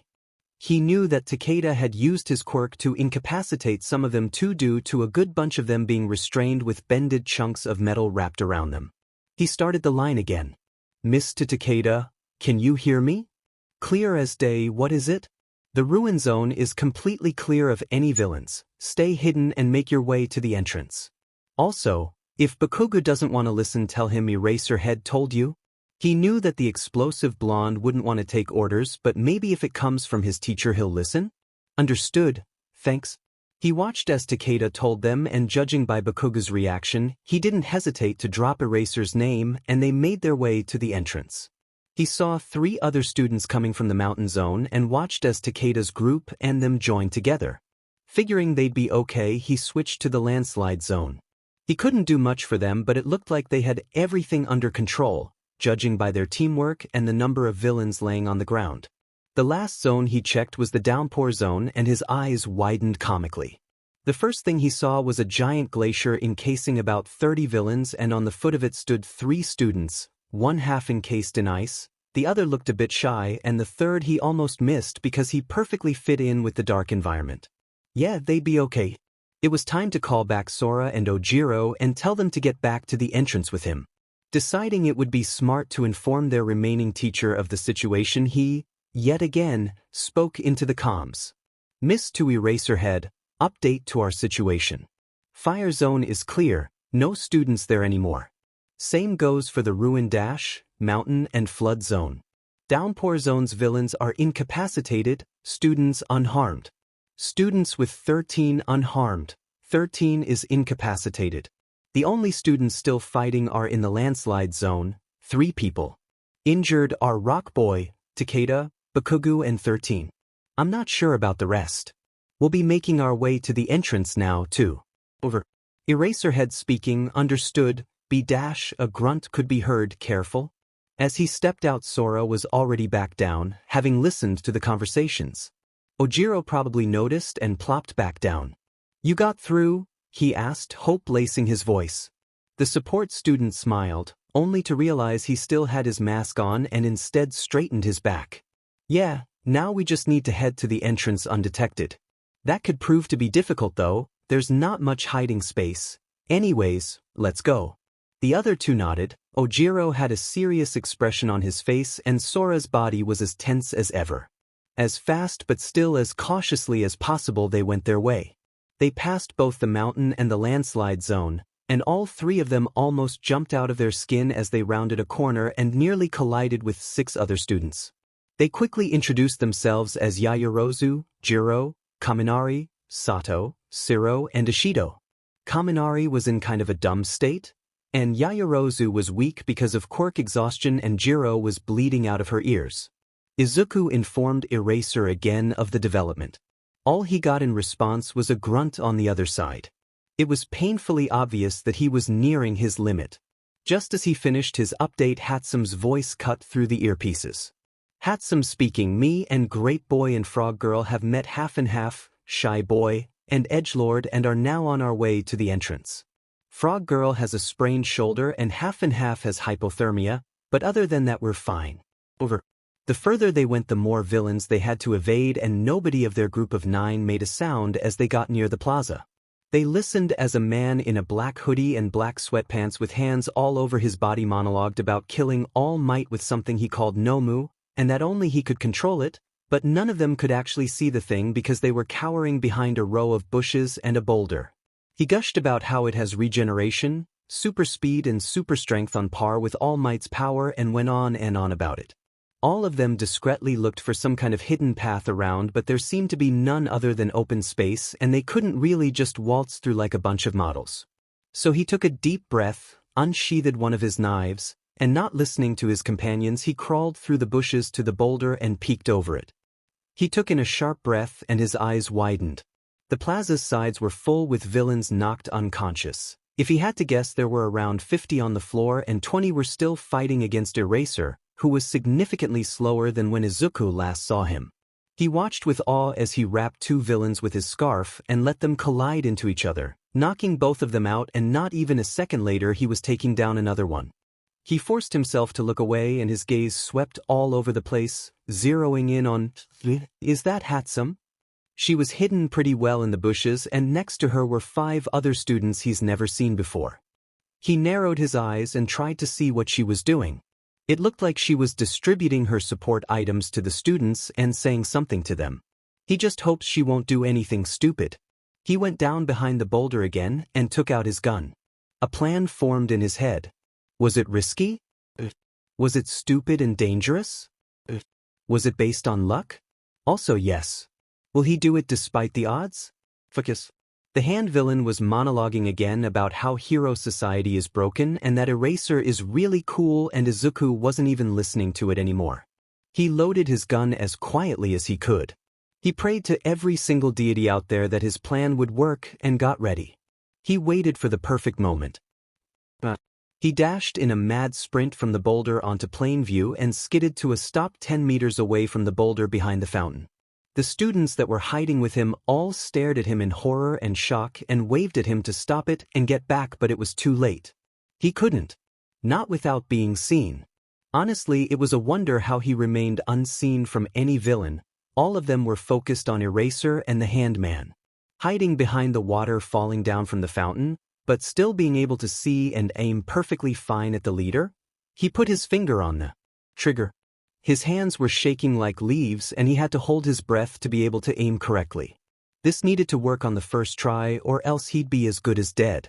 Oh, who is he kidding? He will be dead as soon as all of this is over. Taking a new breath, he focused on the leader, aimed, and shot. The gunshot echoed through the plaza. Everything stopped in its tracks. The mist man stilled. The villain stilled. Eraser jumped back to get some distance, panting heavily. The leader held his arm, swayed and collapsed to the floor. Izuku aimed again and shot what he guessed was the Nomu, because that thing didn't even look human and judging by the leader's description it had multiple quirks and therefore couldn't be human. He hit the Nomu's brain right in between its eyes. Blood streamed down its face and the eyes rolled back. Just like its master, it collapsed to the floor too and was now laying in its own growing puddle of blood. All of this happened in less than 5 seconds. After the 5 seconds, the mist man regained his composure and quickly encased the hand man into the dark purple mist he was made of, and then he was gone, leaving the remaining less than 10 villains behind. After another tense moment of silence where nobody dared to move, one of the left-behind criminals cried out something about Shigaraki being a traitor, and the rest began to panic after being left alone, not wanting to be arrested. Eraserhead took advantage of their riled-up feelings and swiftly incapacitated the rest of them. Then suddenly, a wave of wind almost swept Class 1A's teacher from his feet, and the booming voice of All Might echoed through the dome. "I am here." Maybe because it was because of all the adrenaline he was running on. Maybe it was because he was in shock. But he still did what he did at that moment. He stood up, walked up next to the now on the floor sitting Eraser and yelled, "Fucking finally! Took you long enough?" He was just so goddamn angry all of a sudden, and he didn't know why. In fact, he was fuming. His fists were clenched, and he was satisfied in seeing All Might flinch back visibly while a bunch of other teachers came in and made their way down the stairs. Izuku was absolutely mad right now. He glared up at All Might, who came down to them and walked over to Eraserhead. He growled, in a hushed tone that sent shivers and goosebumps across the blonde man's back, "I thought you were supposed to be a heroics teacher, All Might? Or were you? How come you were absent at your own class you were responsible for teaching?" The symbol of peace visibly gulped and raised his hand placantly, trying to calm down the furious teen. Now, young man, there's no need to get angry. I'm here now, am I not? Everything will be okay." That just served to enrage Izuku even further. "Oh, yeah, sure, everything's okay now, after we fought for our lives for over half an hour. Yeah, everything's good. This was no biggie," he sarcastically snapped back. All Might shrank in on himself even more and threw a pleading look down at Aizawa, who, to Izuku's delight, looked away and pretended he wasn't even here. It was well known in the student body that 1A's homeroom teacher and the symbol of peace weren't on good terms at all, and that was confirmed right before the Greenette's eyes. All Might wanted to say something again, but Izuku wasn't finished yet. Also, how come that more heroic students have been more injured than us support students? Like, we haven't even had one period of self-defense classes yet, and somehow none of us except for one is injured? However, a whole of 8 students of the hero course have injuries, and that only includes the students I managed to find and get information on. How come that us support course students took the lead in a life or death situation that we weren't trained for in the slightest, but hero students were? How come, All Might, that the villains only attacked us because they knew you taught this class today in the USJ? You know, their plan was to actually kill you with that big-ass Nomu thing that's lying in its own puddle of blood now because I shot it before it could do any damage? Izuku was panting now, and the majority of the teachers and students were now staring in shock, forming an uneven ring around Aizawa, All Might, and him. Izuku ripped off his mask and hood, revealing his unruly green curls, freckles, and eyes that were spilling tears down his cheeks. "How come that you were the one to tell me I couldn't be a hero just because I am quirkless? You didn't even ask me what I was capable of. You didn't even ask to find out that I have been attending 3 kinds of martial arts classes since I was 5, parkour since I was in middle school? It didn't interest you in the slightest why I wanted to be a hero. You didn't care about my feelings at all, and you left me, without medical care, mere minutes after I almost died because of that sludge villain, on a rooftop after stomping on my dreams like everybody else." He was full on sobbing now, his breath came in quick and uneven. "Do you know what could have happened? Do you know what I could have done to myself after you told me to be realistic?" Everybody who wasn't being tended to by the paramedics was staring at both of them in shock and horror. All Might had a look of recognition and memory in his eyes, as well as growing dread and guilt. Aizawa was staring in shock, anger, and something else at All Might. Some of the students and teachers looked disgusted by All Might's acts, others, namely the support course students, looked like they were 1 second before exploding with rage. Hatsume was the first one to make a move. She went over to the Greenette and embraced him in a big bear hug. And that was the final straw. Izuku broke down, sobbing, and buried his head into the Pinkette's shoulder. His legs gave out and both of them went to the ground. She never let go even once and kept murmuring calming words to him. She even went through what seemed like countless breathing exercises with him to get his breathing back to normal because at this rate, he was going to hyperventilate. Midnight was the next one to move. She draped a shock blanket over the both of them and ushered All Might away from the scene. Everybody was silently grateful for that. The rest of the day went by in bits and pieces, most of which were a blur for the freckled boy. One thing he knew for sure though, Hatsume was always by his side, holding him tight and never let go. Not even when he was picked up by Power Loader Sensei and carried to the ambulance. She always held some kind of physical contact with him, and be it only linking their pinkies together. He faintly noticed being taken out of the ambulance and carried somewhere again, then it smelled like disinfectants and then everything went black. This day was supposed to be a normal one like every other day in his life. But no, it just had to be a fucking catastrophe with a cherry on top. Not only did he have to check the whole UA barrier for flaws, which proved to be his least important thought that day, but he wasn't there when his students, that are not even heroic students, got attacked by over 100 villains and he only found out after everything went to shit. He only found out after being called to the USJ over the announcement Principal Nedzu made over the property-wide scattered speakers. He had to barge in through the doors of the USJ and take in the scene. Well over 70 villains were laying incapacitated all over the plaza, one bleeding heavily from his head. His eyes darted from one moving thing to the other, looking if there were any more villains that needed to be apprehended, and he was more than just relieved that there was no immediate danger at that moment. He could have almost cried to not see any dead students. He had to witness his students break down with all might of all people right before his eyes and had to carry him to the ambulance in his arms. The boy was shaking like a leaf while sobbing, fading in and out of consciousness because of the shock and the adrenaline that was wearing off. It had hurt him especially bad having to let him go because he wasn't allowed in the ambulance. Hatsume though, she straight up refused to leave his side, and after bickering back and forth with the paramedics, he just told them to let her go with them. And thank Kami that Takeda's injury was only a minor concussion. Thank Kami that the boy was smart enough to reinforce the helmet he was wearing, because judging by that thing's condition, his head would have been reduced to a few splatters of blood and a smashed-in skull on the floor after taking that force. And don't even get him started on the growing rage directed at the symbol of peace. He watched in complete horror while Midoriya, the maybe a little overly motivated, sunshine rolled into a cinnamon roll, nicest, kindest, most respecting and hardworking student he's ever had, broke down and revealed such abominable past experiences with the #1 hero.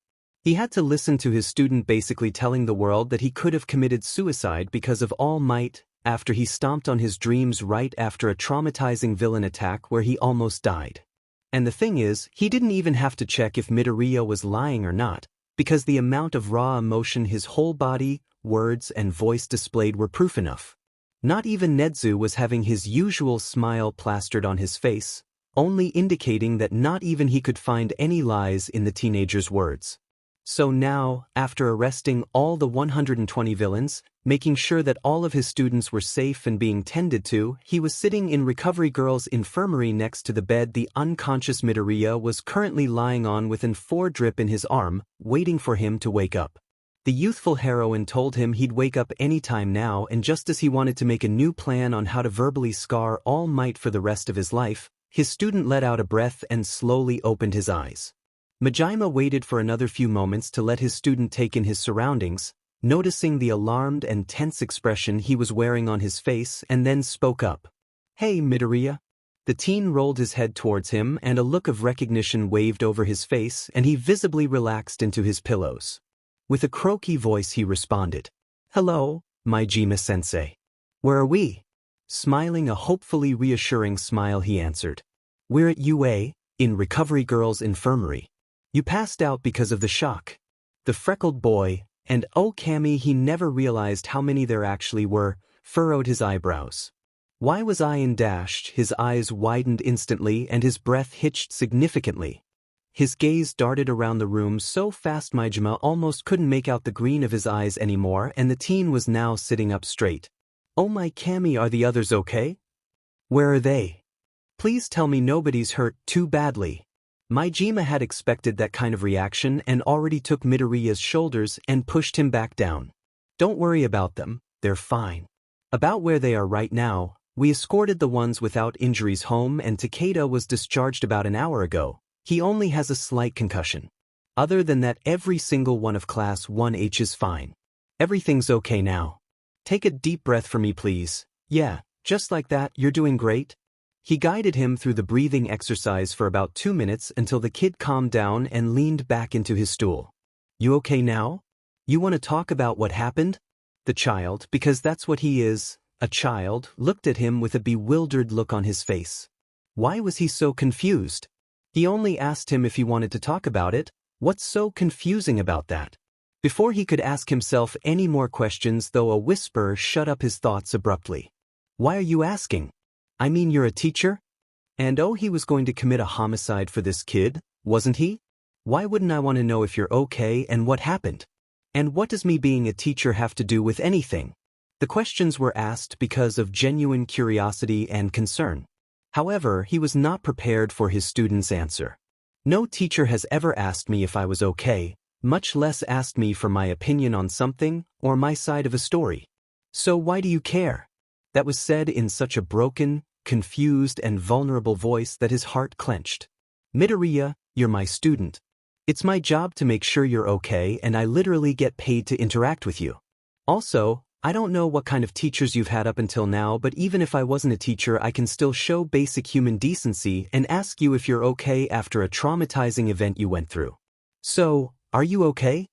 Midoriya still looked confused as he spoke, and his eyes displayed a certain kind of wariness he didn't want to see in any person he knew. Yeah, I think I'm okay. A bit shocked still, I guess, but other than that I'm fine. Okay, that's good. Now what happened when I was gone? His eyes clouded with something and he looked away, out the window.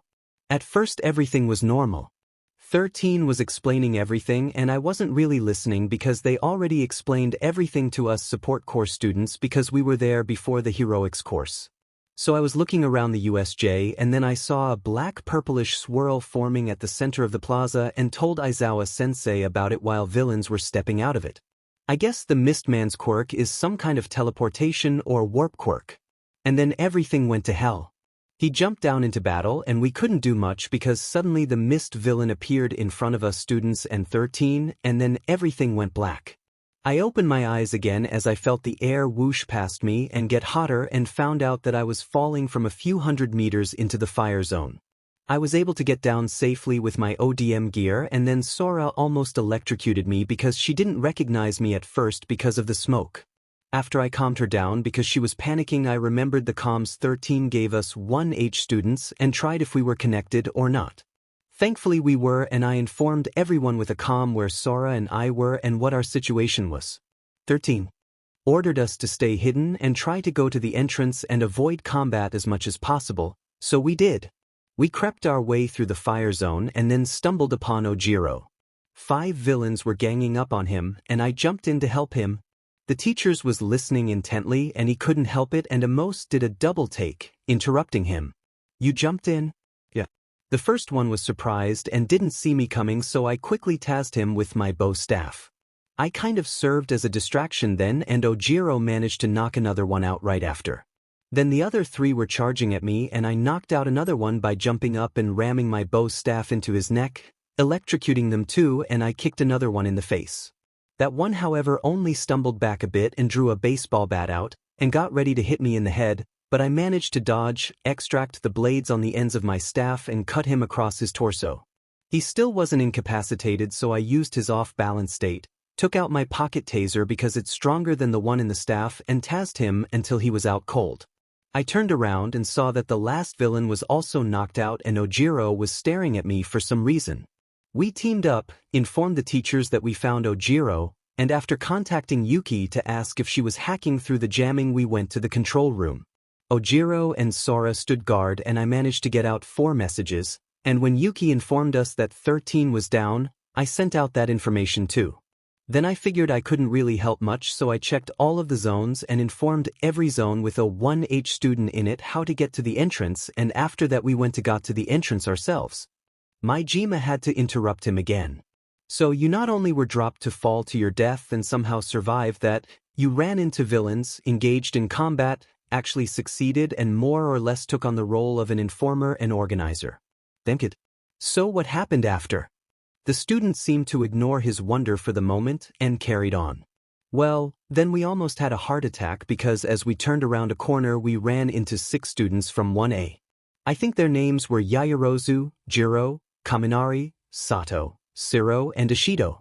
We teamed up, informed Aizawa and after evading as many villains as we could we found ourselves hiding behind bushes and a boulder on the side of the plaza. We searched for another way around but there was none so we stayed hidden and silent. Then we heard the leader, Shigaraki or whatever his name was, brag about how he'll kill All Might with something he called Nomu, and then I did something I now realize was pretty stupid and reckless, but oh well. Higuri lifted an eyebrow at that. And what did you do? Well, I remembered that I had a gun and loaded it with the bullets I made, you know, the ones with the sedatives in them that immediately work. Anyways, after I did that I waited for the perfect moment and bolted about 10 meters over the plaza, and quickly hid behind the fountain. Honestly, it's a wonder how I wasn't seen, but let's not dwell on that now. I took aim at the leader and shot him in the arm, because he bragged about how he was the only one to be able to control that thing, and then I shot the what I thought was the Nomu in the brain, because Shigaraki was gushing about how that thing had super regeneration abilities, super speed, strength rivaling All Might's and I wanted to take that thing out before it could do any damage. I figured that thing had to have some kind of weak point and after I saw the exposed brain, which was pretty gross, BTW, I shot it there and it went down. The mist man encased Shigaraki into the purple mist and then they were gone, leaving that Nomu and the other villains behind. And then, just as Eraser knocked out the last villain, All Might arrived and you know the rest after that. The student finished and Power Loader was at a loss for words. His student, a 15-year-old, first-year support student successfully engaged in combat against actual villains, took down the most dangerous ones even though he's never been taught how to do that, assessed the situation almost like a pro hero, made the villains retreat and got out of all of this unscathed. What the actual fuck? And the most important part is, he was right. With every single thing he said. The Nomo has already been looked over and the abilities the villain listed off were all true, who knows what that thing could have done. This could have ended in even more of a tragedy than it already was and Midoriya potentially saved all of them. Holy shit. A knock signaled somebody wanting to enter and he was snapped out of his staring at his student as Aizawa walked in. Good afternoon, Midoriya, Power Loader. The man said and pulled another chair up to the bed, on the opposite side of where Majima was seated. How are you doing? I'm doing fine, but what about you, Aizawa-sensei? You must be exhausted. Of course the Greenette would be concerned about the man's well-being, that was so in character. Majima noticed that Aizawa found it amusing too, because after years of working with that man and even being tolerated by him, he could tell the very subtle signs. I'm fine, if a bit tired. Thanks for the concern. I won't ask you what happened because I heard from outside the door in the waiting area. I wanted to give you a little heads up that you will be asked a few questions by a detective and I wanted to ask when you'd be ready to do that. Oh, well I guess I could do it now? I mean I'm not hurt and I already told Majima-sensei about it so it won't hurt to tell the story again. Okay, then I'll call him in. Hey Tsukachi. You can come in, he wants to give his statement now. The door opened again and a plain-looking man in a beige coat and a hat came in, holding a recorder under his arm. Hello Midoriya. My name is Tsukachi Naomasa and I'm the detective running this case. I will be recording this conversation so can you tell me your full name, age and quirk and what happened? Midoriya's expression darkened a bit, but he did as he was told nonetheless. My name is Midoriya Izuku. I'm 15 years old and I'm quirkless. The detective looked up at that but didn't say anything. Aizawa looked surprised too, but thankfully no pity or anything that could upset the boy were visible on both the men's faces. After that the Greenette retold his side of the story and Tsukachi occasionally threw in some questions. Yet again, Power Loader was impressed by the teenagers sitting in front of him. The student stayed calm, gave honest to Kami answers, and clarified anything without hesitation. If he hadn't known better, he would have thought he already went through giving statements about something before. The questioning was almost at an end when Tsukachi spoke up again. If you're wondering if you'll get into trouble for shooting two villains, you won't have to worry since it was in a life or death situation and you had to defend yourself and others. Nothing will go into your record and no charges will be made against you. Thank you for all your honesty and cooperation, I really appreciate it. Have a restful evening, Midoriya. And with that he stood up and made room for Recovery Girl, who came to take out the now empty 4-drip. Now, dearie, since the drip is empty now and you aren't as pale as you were after you were brought here, you can go home. Goodbye. And with that they were left to their own devices. Majima and Aizawa gave him some privacy so he could change back into his uniform. When he was finished he pulled back the curtain and started to walk towards the door, only to be stopped by Majima. He asked, "And where do you think you're going?" The teen stopped in his tracks and looked at him. Home." Higuri cocked an eyebrow. "And how would you go about that?" The kid looked visibly confused now. "By train." He sighed. "Midoriya, every single student has been escorted home today. That means that I will drive you home myself too. Now come on, let's go to my car." "Oh, okay, I guess. Thanks for having me." The greenette looked way too tired to resist and they went to the car in silence. Aizawa followed them and got into his own car, driving off before them. The car ride itself was quiet and every time Majima glanced to the passenger's seat his lips perked up into a smile. Midoriya was dead asleep. He pulled into the driveway of the apartment complex and woke up his student, who blinked back his sleep and sluggishly got out of the car. The sun had set a few minutes ago and the stress of the day caught up with the teen. When he passed the kid on to his mother, he finally found out where he got the endless crying from and then he drove home himself and didn't even bother to take a shower, let alone eat something, and just collapsed onto his bed and fell asleep. This day had been nerve-wracking and he wasn't even the one to be attacked. The last thought before blissful sleep washed over the excavation hero was that he'd organize one mandatory session with Hound Dog for his students. Cammy knew they needed it. The next day at school was weird and exhausting. Turns out that when classes 1H and 1A were attacked at the USJ, the rest of the school was put under lockdown, but the students weren't given any explanation as to why. And that leads to the situation at hand. Izuku walked into the classroom and was almost suffocated from the onslaught of questions thrown his way. As soon as Ueno, Nakamura, Kaneko and Miyazaki got sight of him, they were already crowding him and asking him a million questions in the span of 5 seconds. The freckled boy had known that this would happen. Majima-sensei had warned him yesterday that word had gotten out pretty fast and that the remaining class 1H wanted to know everything, but he had refused to tell them anything because it was not his right to tell them. Honestly, Izuku's opinion about his homeroom teacher was going up every day he saw him. The man looked at him like he looked at his classmates, and didn't care that he was quirkless. That was a very big green flag. Then, yesterday in the infirmary, he asked him if he was okay and what his side of the story was, and he even believed him.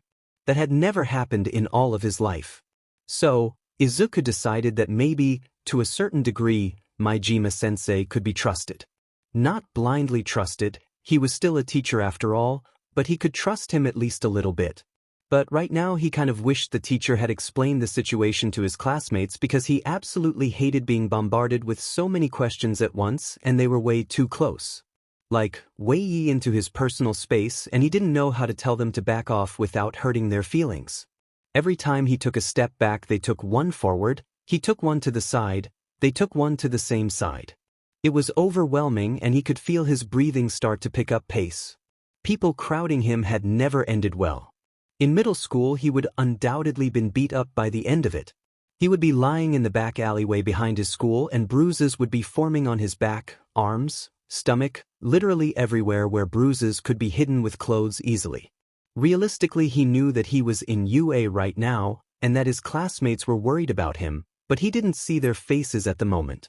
Nakamura's face morphed into the on of Bakuga's lackeys and the next thing Izuku knew was that somebody grabbed his shoulder and pulled him backwards and the gears in the greenette's head turned at light speed and he was going to be beat up now, and how would he explain new bruises to his mother again, and why was this happening again, and why couldn't he breathe, and suddenly he was being... Arms embraced him, one was rubbing circles on his back, simultaneously pressing him into the person's chest, and the other was carding through his hair and held his head against the side of their neck. The greenette froze. Was he being hugged? The person was turning both of them a bit sideways, away from the students, and Izuku felt the person say something. Judging by the vibrations he could feel in the person's chest, but he couldn't make out any words because his heartbeat was echoing in his ears and he still couldn't breathe for some reason, and now he was in somebody's arms, and what were they saying? He couldn't hear their voice, only feel the vibration in their chest, and what if that was a new trick to beat him up? What if the person was holding him so the others had better access to his back? But why was the person rubbing circles between his shoulder blades and carding through his curls so gently? And why was he not scared of the person? What was the reason? His arms were moving without thought, and he clutched the fabric of their shirt in the back tightly. He still couldn't breathe, and he tried to suck in some oxygen, but it didn't work, and he tried again, and he didn't even notice that the person had sat down onto a chair. He didn't notice being pulled into the person's lap, pressed against their upper body, legs dangling on both sides of their body. He didn't notice how quiet it had gotten in the room, nor the guilty-looking faces his classmates were making. The hand on his back was continuously rubbing circles, and the hand in his curls also never stopped the movement.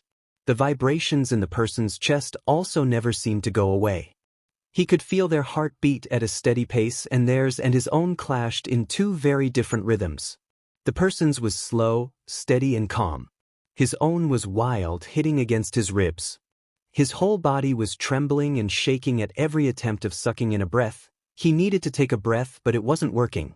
The ringing in his ears got louder and louder, and he still couldn't breathe. Suddenly, he felt something tapping against the back of his hand. At first he couldn't place what it was, but soon he felt a rhythm being repeated. For some reason, it felt oddly grounding, and he tried to match his attempts at breathing with each tap.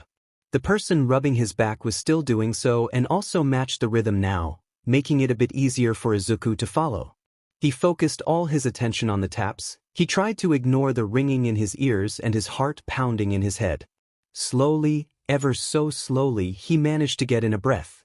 And then another one. And another one. He started to feel the person speaking again, and sometimes he even heard something, but he still couldn't make anything out of it. But the vibrations in their chest were calming too, so he leaned in further. The arms around him tightened ever so slightly, and the circles continued on his back. The tapping never stopped, and Izuku could finally breathe again. The ringing in his ears got quieter and quieter, and his heart gradually slowed down. He could still hear it in his head, but it wasn't as consuming anymore as it had been before. Finally he could make out some of the words that were being said to him, but they didn't really form any sentences. He relaxed his hands on the person's back a bit, getting the feeling of his hands back and realizing they were hurting with how hard he was grabbing the fabric. His head was still buried in the person's neck, and they were now rocking back and forth, further grounding Izuku, calming him. Slowly, the words formed sentences, and the boy could finally understand them. "Shoo, you're okay, Midoriya. Everything's okay. You're safe. You're fine." Izuku hadn't realized just how much he needed to hear this and further melted into the embrace, momentarily not caring about who this was because he definitely didn't recognize the voice. Time passed both fast and slowly. He could have sat there for a few seconds, but also minutes. All he cared about was that he could finally breathe and Bakuga's lackeys weren't around and he was safe. Monoma Nito definitely hadn't expected his day to start out the way it did. At first everything was normal.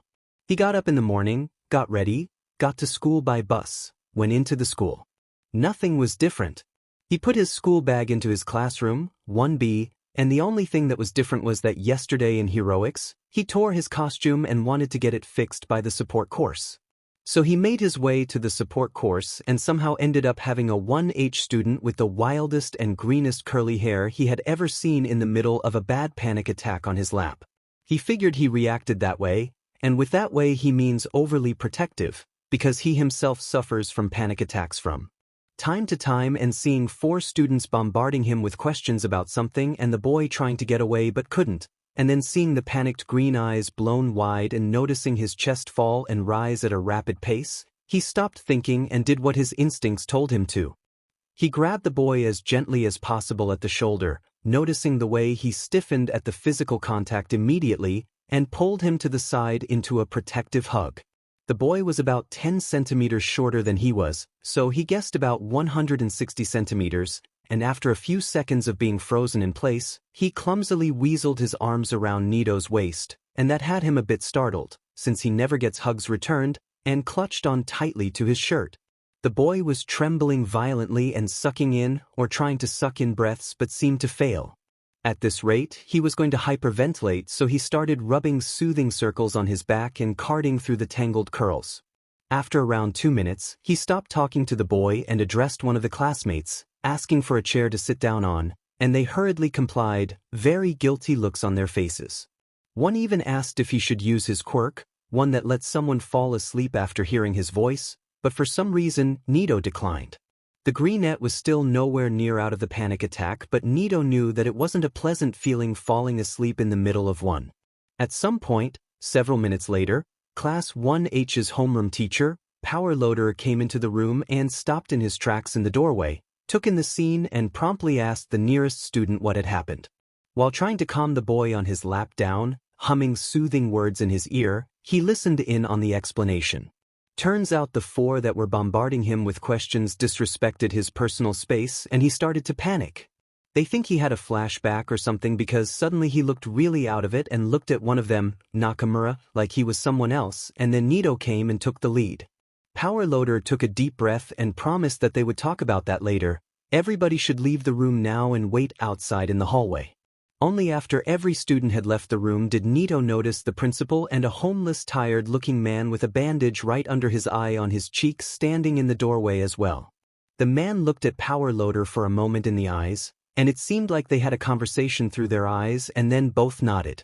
He made his way behind Nito, and he didn't know what he did, but after about 2 minutes, the greenette breathing was starting to calm down. Finally, Nito thought, the boy had been trembling and shaking at every attempt of drawing in a breath but couldn't.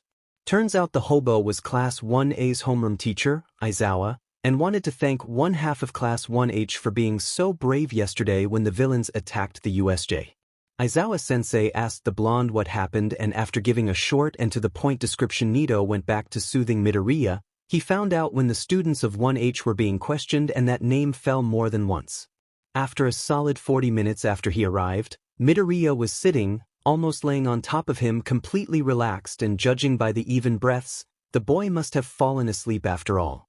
Well, if that wasn't the worst panic attack Nito has ever seen, then he wasn't the only heir to his family's business.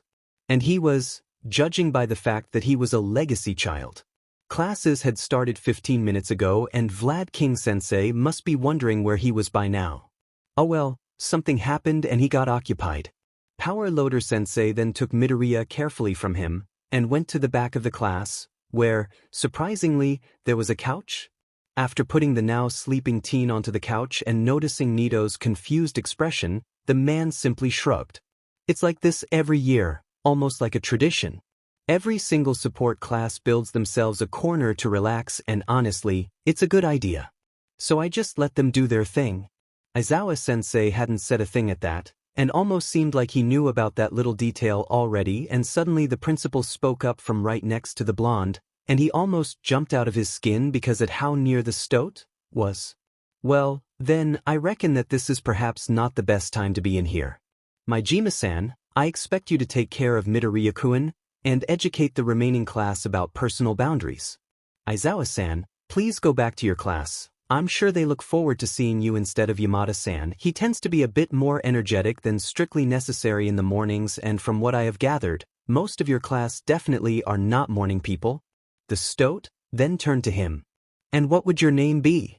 Nito looked into those beady eyes and he couldn't help but realize that he was being spoken to by the arguably most intelligent creature on the planet and gulped. I'm Minoma Nito, Principal Nedzu, sir. The grin that was permanently settled on his face was a bit unnerving, but the blonde could manage. Ah, thank you, Minoma-kun, for taking lead of this little situation that we had here. You are in Class 1B, are you not? I'll write you a letter for Vlad King to excuse your absence from homeroom and a bit of first period. He went over to the teacher's desk, pulled out a note, scribbled something down and handed it to him. Now off you go. We don't want you to fall behind on your studies now, do we? Taking the dismissal, he quickly took the note and took his leave, and went back to his class. And if he had a wet stain on his shoulder, then it was nobody's business but his. Izuku woke up greatly disoriented and with a pounding headache. He opened his eyes, blinking away dried tears, and promptly sat up, not recognizing where he was. He startled at the voice next to him. "Hey, Midoriya. It's okay. You're safe." Whipping his head to the side, coming face to face with Midoriya-sensei, he let out a deep breath. He was at UA, on the couch of 1H. "It's okay." Looking the man into his eyes, seeing the well-hidden concern lingering in there, he remembered the panic attack. Well, bits and pieces of it really. It was a big mess. "Oh Cammy, that's embarrassing." Turning red like a strawberry, he sputtered out apology after apology, waving with his hands in front of him, until he was interrupted. Hey, no need to apologize. You aren't responsible for your classmates crowding you like that and making you uncomfortable to the point you obviously had a panic attack. With that said, I'm sorry you had to go through that. We would have had a period about personal space and boundaries anyway, and now it was just moved forward a few weeks, so please don't blame yourself for any of this. Knowing that there was no way to refuse, he nodded and went to stand up, only to sway and being stabilized by the arm and guided back down to the couch. Whoa, you okay there? I'll get you a glass of water. Oh no, it's fine, just a headache? Well, then even more of a reason to get you hydrated. Most headaches come from not drinking enough, and you technically have slept through the morning. The teen snapped his head into the direction of the clock on the wall. 12:50 a.m. 20 minutes into lunch. I slept through 4 periods? Izuku stated. You did. Majima replied, now with a glass of water in hand coming from Kami knows where. While pushing the glass into the greenette's hands, making sure he doesn't drop it and actually drink something, Sensei continued. That's also one of the reasons I'm still here. I wanted to make sure you were okay before I left you for the rest of the school day. Since today was a creative period where we worked on your individual projects you have to finish for the trimester, you don't have to catch up on any theoretical things. I just wanted to let you know. Now you said something about a headache? Would you like some painkillers? I may not be recovery girl, but I can give you some Tylenol. Izuku really didn't need much time to think about it, immediately gratefully accepting. After having swallowed the pill and feeling better after being in a sitting position for a while and having hydrated himself, he thanked the man again, just for good measure, and excused himself to go and eat some of Lunch Rush's lunch before lunch was over. Izuku, it's fine. Don't overthink it, you've got other things to worry about for now. Majima-sensei told you about the sports festival coming up and to think about what support items you want to take with you into the arena.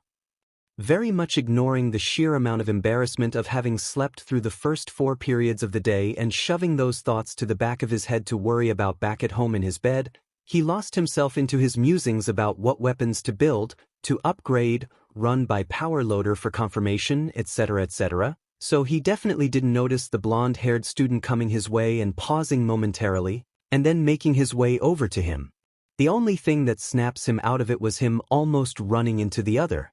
Well, not really almost, he actually did run into him. Another embarrassing thing to die about in the safety of his bedroom in the evening. Oh, I am so sorry I was lost in thought and didn't pay attention to my surroundings.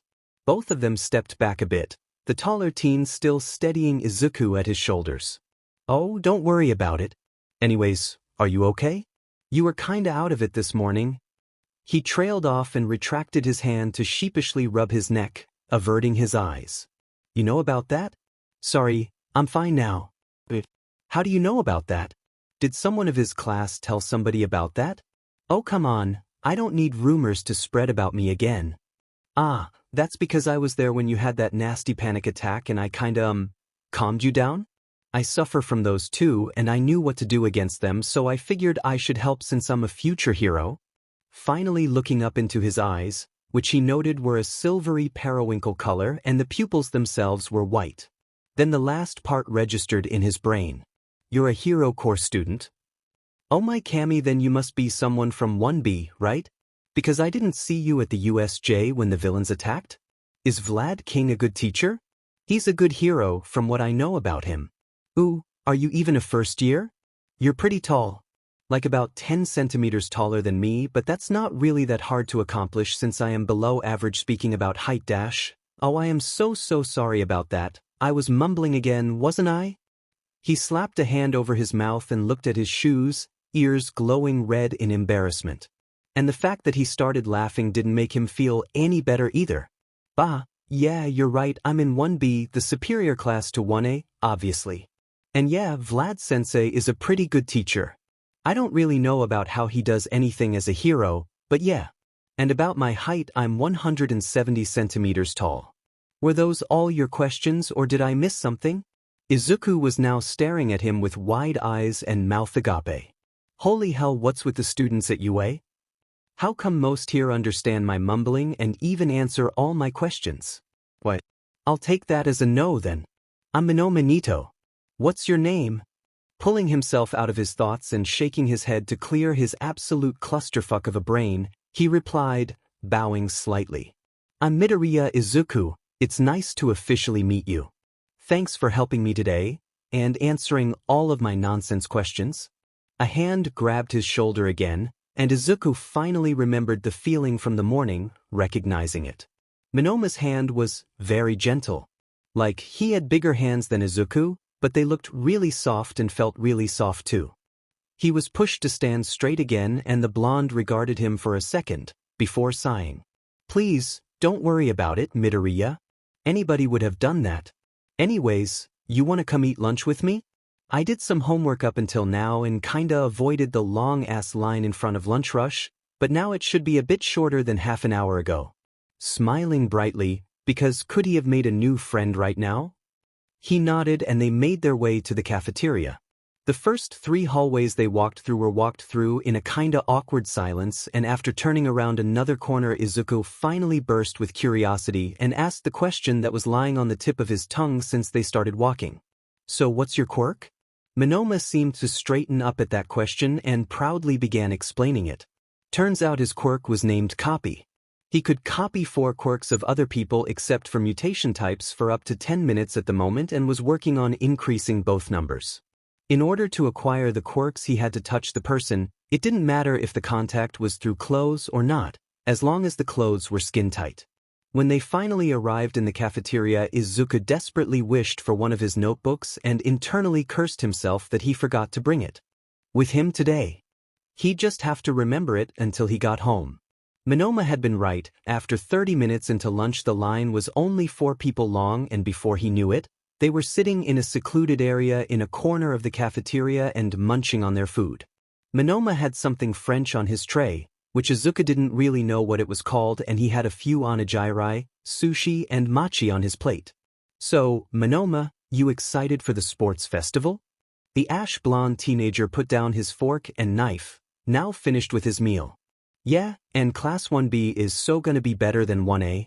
The 2 boys had only really known each other for a few minutes, and the green-haired one already knew that it was pointless to argue with the blonde one about who's superior and who's inferior, so he just went with it at this point. Raising an eyebrow, he replied, "Oh yeah? And what makes you think you'll win and not us from the support course? I mean, half of my class was there at the USJ too, and we got out of it with only one of us having a slight concussion. The rest of us was uninjured. Class 1A had multiple injuries though. So why do you think you're gonna beat us supporters?" Minoma froze at that. Wait, you were there too? The media only said that Class 1A was involved and that All Might came to the rescue. All Might even gave a public statement to the media yesterday afternoon and told us that he finished off the last villains. Now it was Izuku's turn to freeze. What? No, that's not right. One half of my class, namely Takeda, Yuki, Sora, Hatsume, and me, were there to learn how to support heroes on scene for evacuation purposes. We were there when the connection was cut, we were there when the villains appeared, and we fought for our lives side by side with one. Hell, I was the one that incapacitated the leader and got rid of the Nomu. All Might only appeared when Aizawa-sensei had taken out the remaining few villains. They stared at each other for a long moment. Holy shit, Midoriya, I believed All Might in that interview because, it's All Might, and didn't really second-guess him or look into it myself. Damn, you really did that, huh? All Might dug himself quite a deep hole, Izuku thought, and my respect for him is slowly but steadily decreasing by the day. Well, I guess Class 1H now has something to prove at the sports festival. Anyways, let's not talk about that right now. We still have 2 weeks to prepare, and I just found a pretty good motivation to show All Might just how strong the support course can really be. Across the table, Monoma shuddered slightly. How come the cinnamon rolls always have to be the scariest people but not even realize it? Shaking himself out of it, he instead focused on the first part of that sentence. So, you're a supporter, meaning that you are allowed to bring support items with you in the arena. You have any idea yet what you want to take with you? Monoma desperately hoped that that would throw Midoriya for a tangent like it did when he talked about quirks, and thankfully, it worked. Izuku, unaware of Monoma's intention, began enthusiastically rambling, and at some point he unconsciously curbed his speaking volume and muttered on and on under his breath. When he was finally finished, he sucked in a deep breath because, like always, he forgot to actually breathe between his sentences, and the blonde just fondly laughed about it, and Izuku was glad that the laughter wasn't intended to come off mean. They put their now empty trays into the collection point and made their way back to class. Monoma had heroics now with All Might, and he didn't really know how to feel about it and wanted to confront him about lying on TV, but Izuku was quick to tell him to continue as if he didn't know anything, since he said he had the beginnings of a plan in mind. That made frost creep up the taller teen's spine, and quickly he said goodbye to the shorter one and wished him fun in maths and science with ectoplasm. Quick information chapter. So, I just read through the story again and I found some holes in the context, so I'm gonna explain a few things. Izuku was diagnosed quirkless just like in canon and was down for a few weeks. He coped with analyzing quirks and heroes instead, but quickly realized he couldn't be a hero without one. So, he looked through the internet with Inko and found out that there was the option of becoming a quirk specialist or an analyst of some sorts. So he settled on that for a while. When he was 6, he came home with a few bruises, and Mama Inko was her usual overprotective self and signed him up for self-defense classes.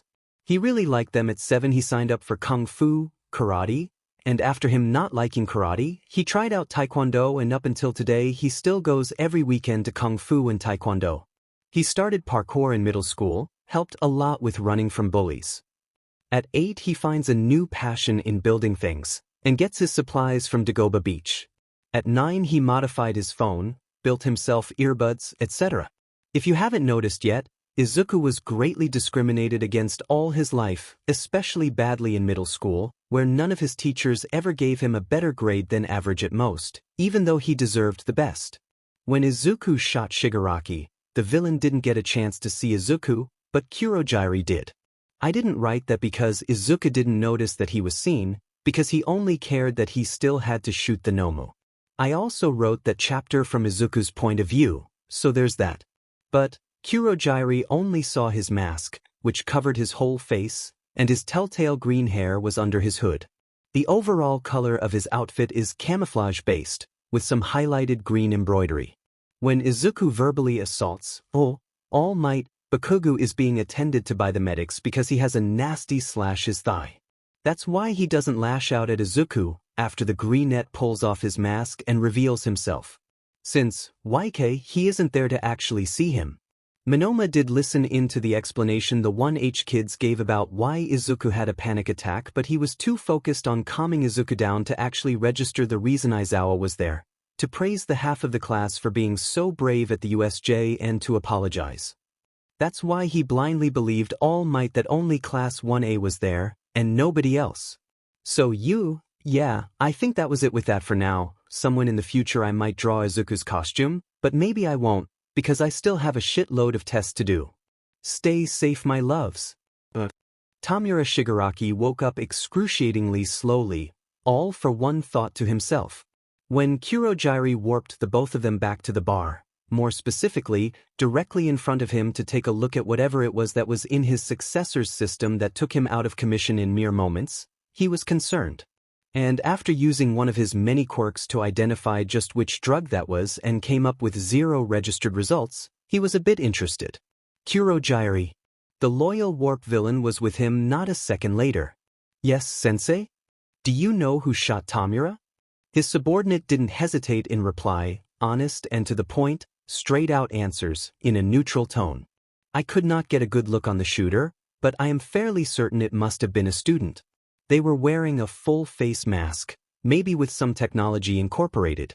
They also had a hood on, and the rest of the body was hidden behind the fountain. I could not make out their gender because of that. I am sorry for the lack of information. I was focusing on getting Tamura to safety. The man thoughtfully hummed in reply. It is quite all right, Kurogiri. You did as was expected of you. Either way, this will serve as an optimal lesson for Tamura. I will get rid of the what seems like sedatives in his system, but I will not heal the wound. He won't learn to be independent elsewhere. I expect you to take care of him.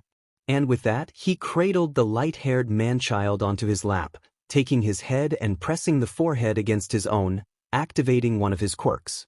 Soon enough, a crystallized ball of the chemicals formed in his mouth, and when he was finished, he spat it out. As soon as the procedure was done, Kurogiri warped Tamura away, most likely to clean the remaining wound before the child woke up completely and threw an inevitable tantrum. All for one was honest, he loved his quirks, he really did, but he deeply regretted it, that he hadn't yet had the chance to take one that let him reverse things to their original state. He could have easily given the chemicals to the doctor to find out just what exactly it was, but in its crystallized form it was of no use. While watching Kurogiri treat Tamura, he thought about what to do when his successor woke up. Should he lecture him? Or let him figure it out on his own? So many possibilities to choose from. Well, might as well let him be. It would be entertaining to watch, the symbol of evil thought, as he watched Shigaraki wake up fully. Tamura woke up in his room. He blinked and sat up. Wait, why was he here? Wasn't he in the USJ before? Somebody shot him and then he collapsed. He faintly remembered Nomu being shot too. Good afternoon, Tamura Shigaraki, Kurogiri said next to him. To say that Tamura was irritated was an understatement. He was already subconsciously scratching at his neck and snarled at his servant. What the fuck happened, Kurogiri? One moment I was explaining how awesome Nomu was and that it would kill All Might, and the next second I'm shot and now I'm here. Tell me now. Kurogiri proceeded with what he was doing before, setting down a tray with a glass of water and painkillers next to it. It seems like one of the students got into a blind spot and managed to shoot you with a new type of sedatives that are not registered. As soon as I realized you were incapacitated and that Nomu was killed, I focused on getting you to Sensei. He detoxicated you and left me to care for your wounds. I believe Eraserhead dealt with the rest of the, as you call them, NPCs. And that was more than enough to disintegrate his blanket. He remembered Sensei's advice when he was angry, take a deep breath and think rationally. So he did. Well, he tried. It took him almost 10 minutes, and finally feeling the shot wound, he took the painkillers and downed the glass of water with them. So some brat shot him and killed Nomu. The creature, that was supposed to kill All Might, was taken out by a mere student and a bullet. Admittedly, the Nomu did have one fatal flaw. Its exposed brain. But it wasn't possible to make it so the brain was not exposed. He couldn't do anything about it, he knew, because the doctor had said so. That means that it was the brat's fault. Yes, it's the brat's fault that he was so utterly humiliated. He had to talk to that brat. Maybe decay a hand or maybe even an arm. Grinning to himself, he told Kurogiri to go back to the bar and leave him alone for the rest of the day. He needed to blow off some steam with some video games. Yes, that brat will pay for daring to get in his way. Izuku was walking home from middle school just like any other day. Today, however, he decided to take the longer route through a tunnel. Honestly, worst decision in his life. Bakugo and his lackeys had been extra harsh today. Who told somebody to go and take a swan dive off the roof of the building just because they were born different? This time, though, was different than the rest. Why did that suggestion hurt more than it did any other day? Was it because it was the first time Bakugo had said it and not his lackeys? He didn't know what to feel about that. The greenette had to admit, though, he had thought about it before. Back then he was shocked and disgusted at the thought. Now, though, he didn't really resent the idea anymore. Of course, he could never actually do it. He loved his mother too much for that, and he knew it would break her heart and shatter her beyond belief. So, he took one step at a time, dissociating while doing so, just like any other day. Deep inside, he knew how stupid it was to not pay attention to his surroundings as a quirkless person. He knew the statistics, he knew the communities. He was a part of one of those communities too, so he had been to a lot of funerals already. He even got his ear pierced, an insider of the community, a sign that he was a safe person, one of them. It was strictly forbidden for quirked individuals to know about it, and they were only allowed to be a part of the community if they went through tests of honesty, trials, and many more things that are a real hassle to do, so most of the quirked people who knew about the group, they ignored it. The earring itself was one that required 3 holes in the earlobe. It was a silver chain that looked like a snake, and the head looked like as if it was crawling up his ear. The tail wrapped around the 3 holes and the end of the tail hung at about a centimeter from his ear. Izuku really liked the jewelry. It was a snake, and despite the knowledge about snakes, it was one of the most misunderstood animals in today's society. It was feared because it was different than normal animals like dogs, cats, horses, monkeys, and so on. When a human saw a snake, the first thing most of them do would be to try to get it as far away from them as possible or even kill them. The snake symbolized the quirkless people. Just like snakes, Izuku's people were pushed down and away, looked at with disgust in their eyes or wariness. They were the same in the eyes of society. With one hand he fidgeted around with his earring, the other was holding the strap of his bright yellow backpack tightly. He tried to distract himself from the painful burn on his shoulder. Bakugo really went too far today. Not only did he stomp on the freckled boy's dreams again, he'd physically hurt him more than normal. He could feel it in his shoulder, feel the blood running down his arm. He could smell the nitroglycerin mixed with smoke and wanted to puke. He actually had been suicide-baited for the 73rd time since starting his 9th year of life, hadn't he? Funny how he knew exactly how many times somebody told him to off himself, to pray and get a quirk in his next life. He had many dried red spider lilies at home, now that he thought about it. Of course, the sole purpose of those was to make a point, a cruel one at that, but he also grew up having to manage money. As soon as his father, Midoriya Hisashi, left them when Izuku was 6, money had been relatively tight. His mother had juggled 2, sometimes 3 jobs at the same time, while also looking after him, being a loving mother, and even enrolled him in self-defense classes, which he later on realized cost almost twice as much as it did for quirked children. As soon as he grasped that detail, he went around the neighborhood and asked if he could help them in the garden, or walk their dogs or something for a bit of pocket money. He didn't want to burden his mother anymore. But nobody wanted to give him any work, sending him off with an apologetic smile, or they shouted at him to get lost. So, he tried to make money online. He wrote good comments about some hero and got money for it. That was great. It wasn't much, but he could buy his own notebooks now and didn't need to ask his mama. All the dried flowers were at first carefully flattened between the pages of an old, thick book, and then carefully dried, so that the color didn't fade too much. He kept all of them in a box under his bed. He didn't know why he did it, but he liked them, even if they left behind an uncomfortable feeling in his stomach. Izuku had been in such deep thought that he didn't notice the manhole lid sliding to the side, neither the big man made out of slime creep up behind him. It had already been too late to run, or to shout or scream, because the villain said something about him being the perfect vessel, and all he could feel was the desperation of getting oxygen into his lungs and the rapid heartbeat hammering against his ribcage. He hysterically tried to get out of the assailant's suffocating hold, but he distantly felt his thrashing getting weaker and weaker by the minute. Tears had been running down his cheeks for a long time now, and the sludge tasted like sewage in his mouth. He felt the liquid fill up his lungs, pipes, throat, mouth, nose, everything, and it hurt. It hurt so bad he wanted it to stop. So, he gradually ceased his protest and let himself fall into the blissful feeling of unconsciousness, just when he faintly heard somebody shout something and remotely felt a burst of wind blowing in his direction. Then everything went black. He woke up to somebody slapping him across the face multiple times, and the next thing he knew was that he had talked to All Might, found out his dooming secret about his injury, and that not even the #1 hero believed in him being able to be a hero even without a quirk. You need to be realistic. You can try to be a police officer instead. A quirkless person cannot become a hero. I'm sorry. He had expected it, but it still hurt. Deeply. Sure, he had found a new passion for himself, and he was now, after 8 years of regularly going to the dojo for kung fu and taekwondo, a black belt and all, and he still did his analysis, but it still left his heart in little bits and pieces he was not sure he could muster the strength to pick up. Some of them maybe, but definitely not all of them. And he didn't really have anyone other than his mother to help him with that task. Before he could really register what he was doing, he had climbed over the railing of the building All Might had left him on. He was standing right at the edge and he was leaning forward when an explosion went off a couple blocks to his right. He snapped out of it violently and pulled himself back over the railing.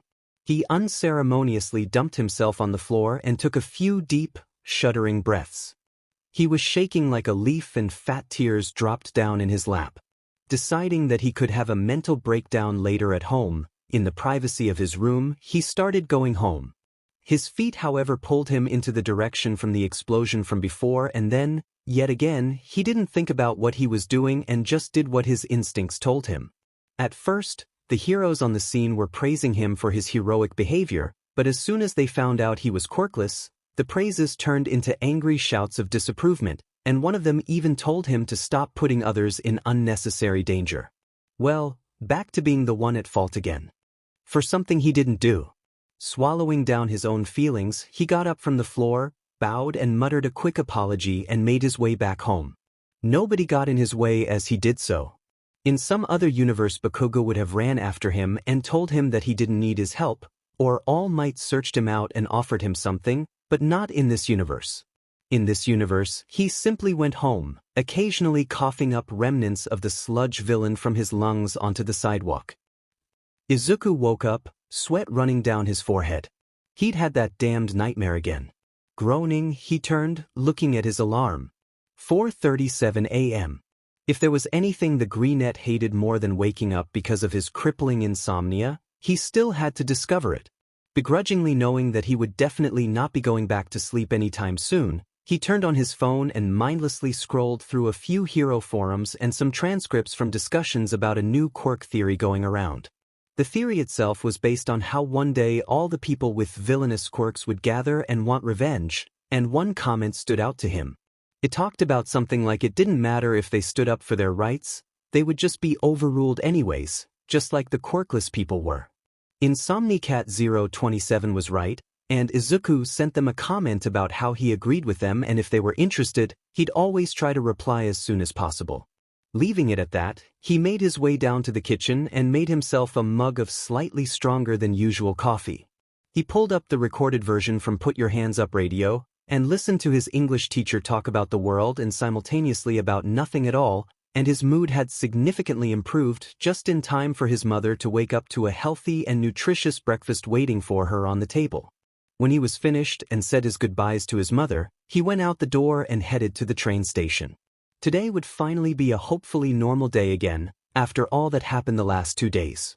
Even though Izuku was a chaos magnet, and basically attracted trouble and chaos, he just hoped he could fall back into the normalcy of going to school at UA and being a normal student. Thank Kami, at least today, Friday, was normal.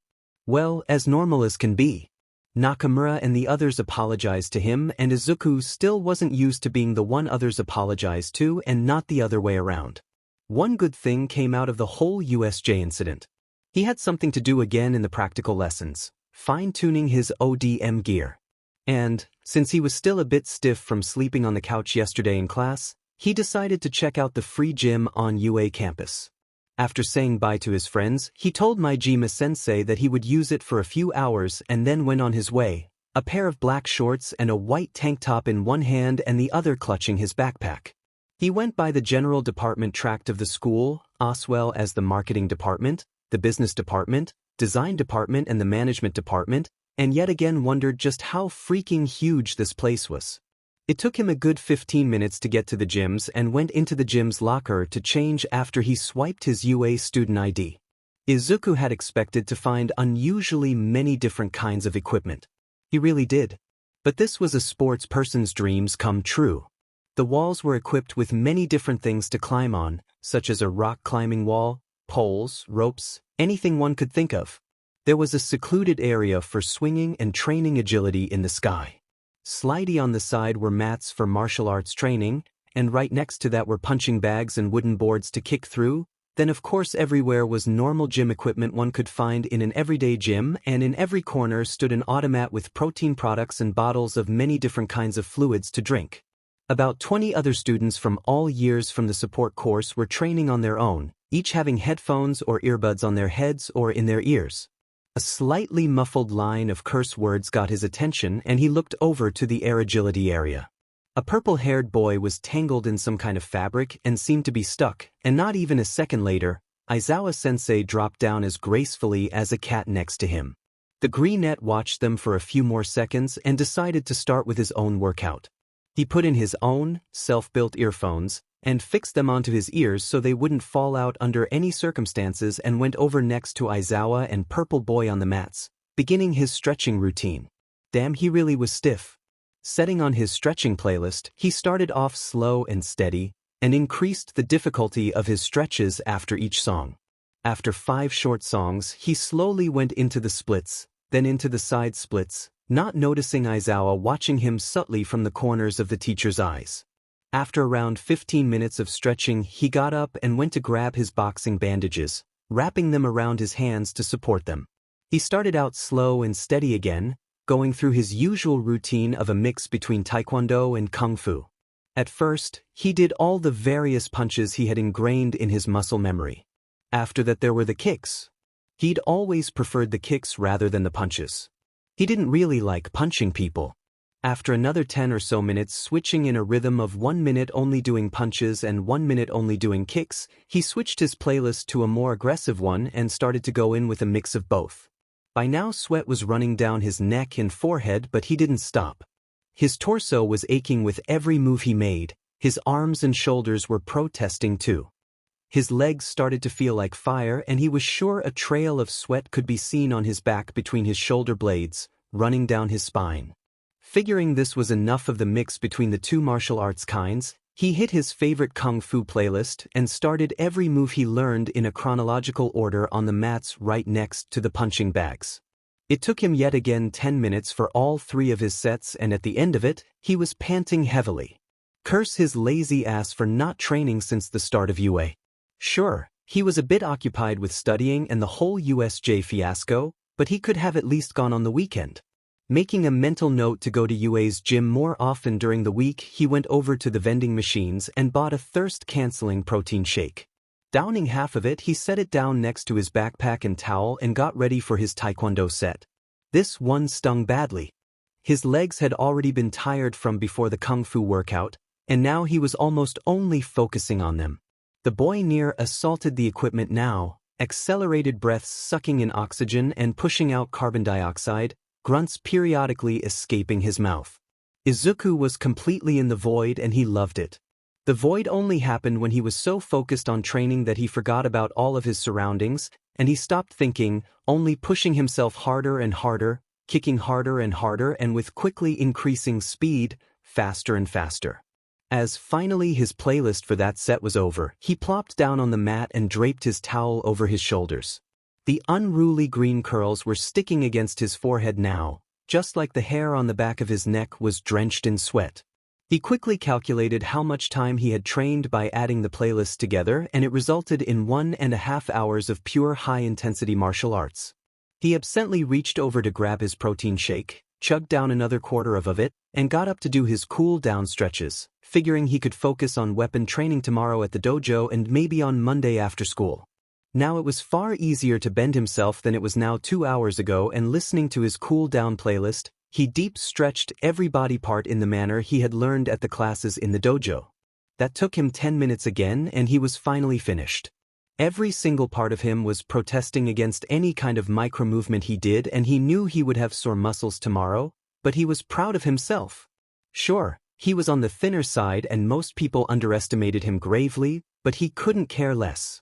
Back in elementary and middle school he'd had major self-worth issues, especially about his body. He'd always been shorter than the others and skinnier. But that got better the longer he trained.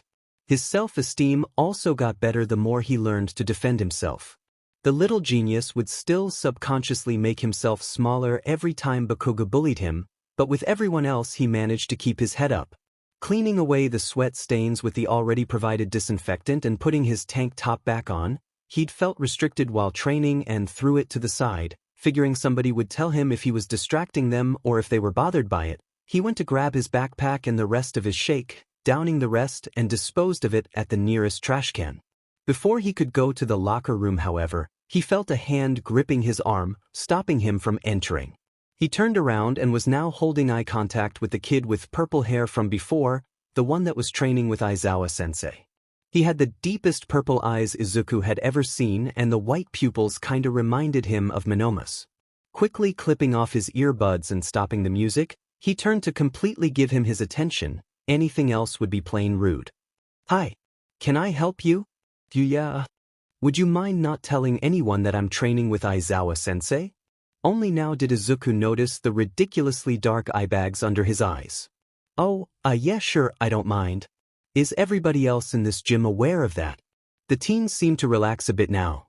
"Oh yeah, I already asked them not to tell. I don't want people to think I'm a favorite or something. Anyways, you've got sick moves, dude. What's your name?" The greenette turned bright red at that. "Thanks, I'm Midoriya Izuku. What's yours?" "Shinso Hitoshi." A couple seconds of awkward silence followed after that, and slowly Izuku grew desperate to say something, so he blurted out a question before he could even think about it. "So why do you train with Aizawa?" "So I can transfer into the heroics course by making an impression in the sports festival." The little inventor looked up at that. "You want to transfer? What department are you from then?" "Definitely not the support department. I'd know you if you were an aspiring supporter." "I'm from Gen Ed, Class 1C. "What class are you in?" "Class 1H, support course. We're the infamous class that randomly blows up every other hour." Shinso let out a snort at that, and Izuku was relieved that the awkwardness from before was gone. He had to go soon though if he wanted to catch the next train and not wait more than an hour. He had been in the gym for about 2 hours. The last lessons for today ended at 15:10 and he started actually working out at 15:30, and now it was 17:40. "Well, Shinso, glad to have met you, but I have to go or I'm gonna miss my train home. If you need any support items for the sports festival, just come to Class 1H and I'll see what I can do." "See ya." "Oh well, thanks I guess." "See ya, Midoriya." "Bye, Shinso." And with that he entered the locker room, took a quick shower and towel-dried his curls to the best of his ability and got ready to walk to the train station. He'd been at school longer than he intended. The sun was already setting, coloring the sky a beautiful yellow, fading into red, purple and then into dark blue in the horizon on the opposite of the sun. Checking again that he had everything with him, he passed under the UA barrier and walked in peace and silence. He didn't have to wait long for his train and thanked whatever deity was out there that it wasn't yet time for the evening rush. He sat down and habitually took out his pepper spray, hiding it in his pocket. He was quirkless after all, and the telltale red shoes didn't make things easier. It wouldn't be the first time that somebody raised a hand against him after all. Around 20 minutes later, he got off and walked back to the apartment complex. His mother and him lived on the 5th floor from the 8th, and the flat was homey and well lived in. He saw the lights burning from here and decided to take the elevator, since his legs were dying right now. Locking the door behind him and slipping out of his shoes and into his indoor slippers, he shouted a quick, "I'm home," and his mother responded with something along the lines of, "Welcome back, baby." Rounding the corner into the kitchen, his nose picked up on the delicious smell of yakitori and rice and spent the rest of the day together with his mom eating and then relaxing in his room. He thought about his encounter with Shinso from Gen Ed and fell asleep soon after. The only reason Shota decided to take Shinso to the support course's gym today is because that gym is the only one you could effectively and safely train air mobility and, for extension, the capture weapon. All the other gyms didn't have it because they were older versions. The gyms had all been built only 4 years ago, but a quirk accident left a giant hole in the wall and ceiling, so to repay the school for the damage, the conveniently architecture department student responsible for the mess offered well-thought-out plans for it. Cementos built the gym but up until now didn't have the time nor the nerve to update the other gyms. The students called it the AA, the air area, and even though it's a silly name, Shota could see the logic behind it and the teachers started calling it that too. After around half an hour, a new kid came in, and he recognized those unruly green curls immediately. That was Midoriya Izuku, support corps student from class 1H, the first ever Quirkless student accepted to UA. He managed to get Ned's interest just by submitting a ridiculously long pop quiz about analysis. He was the one to perfectly react in a high-stress situation and kept others calm when the alarm sounded in the cafeteria. He played the role of a temporary organizer perfectly. He took out the Nomu and Shigaraki Tamura at the USJ and cussed out All Might. Shota thought back at that moment every now and then and smiled to himself before quickly schooling his expression back into his normal neutral one. Sure, the contents of the cussing were anything but pleasant topics, but the fact that All Might flinched back against the words of a Quirkless first year was mildly amusing, even to the Erasure hero. He was the one to have one of the worst panic attacks yesterday morning Aizawa had ever seen. And now he was entering the gym. Shinso and him were training in. What a coincidence! Out of the corner of his eyes and while training Shinso, he watched the kid do some warm-up stretches a few meters next to them on the mats. And damn was he flexible. Not even all of the third years in the heroics course could do the splits or roll themselves backwards and remain in that position for as long as that teenager did. Then he proceeded to practice punches and kicks and several more moves from what Shota knew was Kung Fu and Taekwondo, and he had to admit, he was impressed. It took pretty much to impress the tired man. Midoriya practically screamed formal training, only looking at the perfect form and execution of the punches and the kicks. And when it seemed like Midoriya was completely engrossed into his training, he didn't say anything against it when Shinso got distracted and watched next to him with awe in his eyes. Aizawa was thinking of teaching his student his own fighting style. A mix between street fighting and Muay Thai. At some point the kid yanked off his tank top and Shota narrowed his eyes the same time Shinso hissed. Both of them had already seen the handprint scar on his shoulder, but his back was a whole other story. Starting from somewhere under his shorts, a huge scar stretched all across his back. The form itself was very flame-like and one end of it faintly reached up to his neck, only barely being covered by the normal school uniform. The worst part though was that scar looked old. Almost as old as Todoroki's scar did, and he knew the dual quirk wielder got it when he was somewhere around 5. Shota mentally filed away that information and continued to watch. He knew how quirkless people got treated in this world. He'd saved many of them in his line of duty as an underground hero. So sadly, even though that scar shocked him, it didn't surprise him. He'd have to look into it if Midoriya was safe at home or not. Zashi would definitely say that he was growing soft, but he was genuinely concerned. The rant against All Might and the panic attack yesterday and now the discovery of the huge-ass scar are all worrying indicators which he won't ignore. Same goes for Todoroki. No normal 15-year-old was that emotionally withdrawn. They watched for another 5 minutes and the assault against the equipment got more fierce and faster by the punch/kick, and then he decided to continue Shinsu's training. The Gen Ed student tried to figure out how the capture weapon worked, and one moment he was still struggling with it, and the next he was across the gym and talking to Midoriya. The years of experience honed his hearing to an almost unnatural degree, and he followed the conversation with the slightest hint of a smile on his face. Midoriya said bye and Shinso came back and they continued training. Shota didn't miss the slight pink tone on Shinsu's face, no matter how hard the teen was trying to hide it. The weekend came and went with no incidents except for one. Somehow May had weaseled her phone number into his own and called him in the middle of the night to discuss one of her ideas with him. She had called him before about an invention, but this time was different. She wanted to hang out. How do you hang out with people? Izuku hasn't hung out with anyone since he was like 4. So obviously he was panicking and pacing up and down in his room, trying to find an outfit and figuring out what people usually did while hanging out. He searched through the internet and only found boring stuff neither he nor May would appreciate doing. His mom was out of the house for a business trip for the next week, and he was quite thankful for that. He was already embarrassed enough that he hadn't even had any friends up until UA. He was still figuring out if that was a fever dream or not though. And the fact that May called at freaking 2:49 in the morning didn't make the situation any better. She startled him awake by calling him, and he wasn't really in the right mind space to tell her no. He didn't want to hang out at almost 3 a.m., but here he was, finally having decided to just wear a black tank top with an old yellow crop top hoodie over it, which wouldn't be an issue if they decided to build something and it got dirty, and a pair of dark blue ripped jeans with his telltale red shoes. Of course, the earrings were a must, and he decided on a few snake-themed rings too. He hesitated a bit with the eyeliner but ultimately decided to paint his waterline with a moss green eyeliner to accentuate his green eyes. There was no use to even try to tame his hair, so he just went through it with his fingers and called it a day, night in this case. He grabbed his wallet, phone, keys and pepper spray, and just to be safe an additional one for May if she forgot hers. He forgot that it wasn't common for quirked people to carry pepper spray around with them, and went on his way, every muscle in his body still protesting from the workout session he had had yesterday. The Pinkette had told him to go to the train station and she'll come and pick him up since she didn't live too far from it.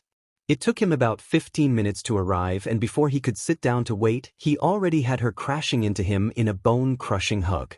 "Oh my Cammy, you actually came. And holy shit, you look good with that eyeliner. Why don't you wear some at school on Monday? I bet you'd slay them all with your looks." Suddenly Izuku was really happy that he decided to drink 3 espressi before leaving the house and returned her energy. "Hello and good morning to you too, May." "Thanks, I figured it would accentuate my eyes a bit. You also look stunning." Now it was the girl's turn to slightly turn pink. She was wearing cargo pants in the color dark gray with bright red accents and a multitude of tools and grime stains. Her top was a slim fit-tet red crop top, and over it she had an oversized black jacket with white accents. Her white but stained sneaker made a stark contrast to the whole outfit, but she expertly made it work. "Thanks, Izuku. But you're really rocking that crop top hoodie. I swear I could never pull this off like you do." "Nonsense. You can pull anything off if you want to. Now, what invention did you want to talk about? You sounded really into it over the phone." Suddenly standing straighter than his bow staff, she started to bounce up and down, shaking her hands on her sides wildly. Oh. I wanted to ask for your opinion on how you would go about making hover boots. You know, boots that let you hover in the air? Should I put some kind of magnetic shit into the soles that lets you levitate because of the Earth's magnetic thingy? Or do you think I should try and inspire them by how helicopters fly?" Now completely focused on May, Izuku followed her to her house, into her garage, and from there into her own workshop. He had almost everything. Starting from normal everyday tools to welding machines, rotary saw, even a laser cutter. Protesting muscles were completely forgotten and the chaos duo got to work. At around 4 a.m. May's mom came down, a bathrobe thrown over her pajama, and put down 2 cups of water. She didn't trust her daughter with a glass in the workshop. She knew that it wouldn't even be 3 seconds before she would manage to break it despite being at the opposite end of the room. Izuku had politely introduced himself and asked if it was okay to be here, and Hatsume-san, who said to call her Hitomi, assured him it was no problem and that he could come by any time. He also found out why May was so accepting. Her mother had taught her to be respectful with everybody, regardless of gender identity, sexuality, quirk, or job. If Izuku is completely honest, he almost cried at that. Soon after that conversation, they went back to tinkering at the first prototype of the hover boots, and both of them fell into some sort of hyper-focus. Only many hours later, when the sun had long already risen high, did Hitomi come down and bring them lunch.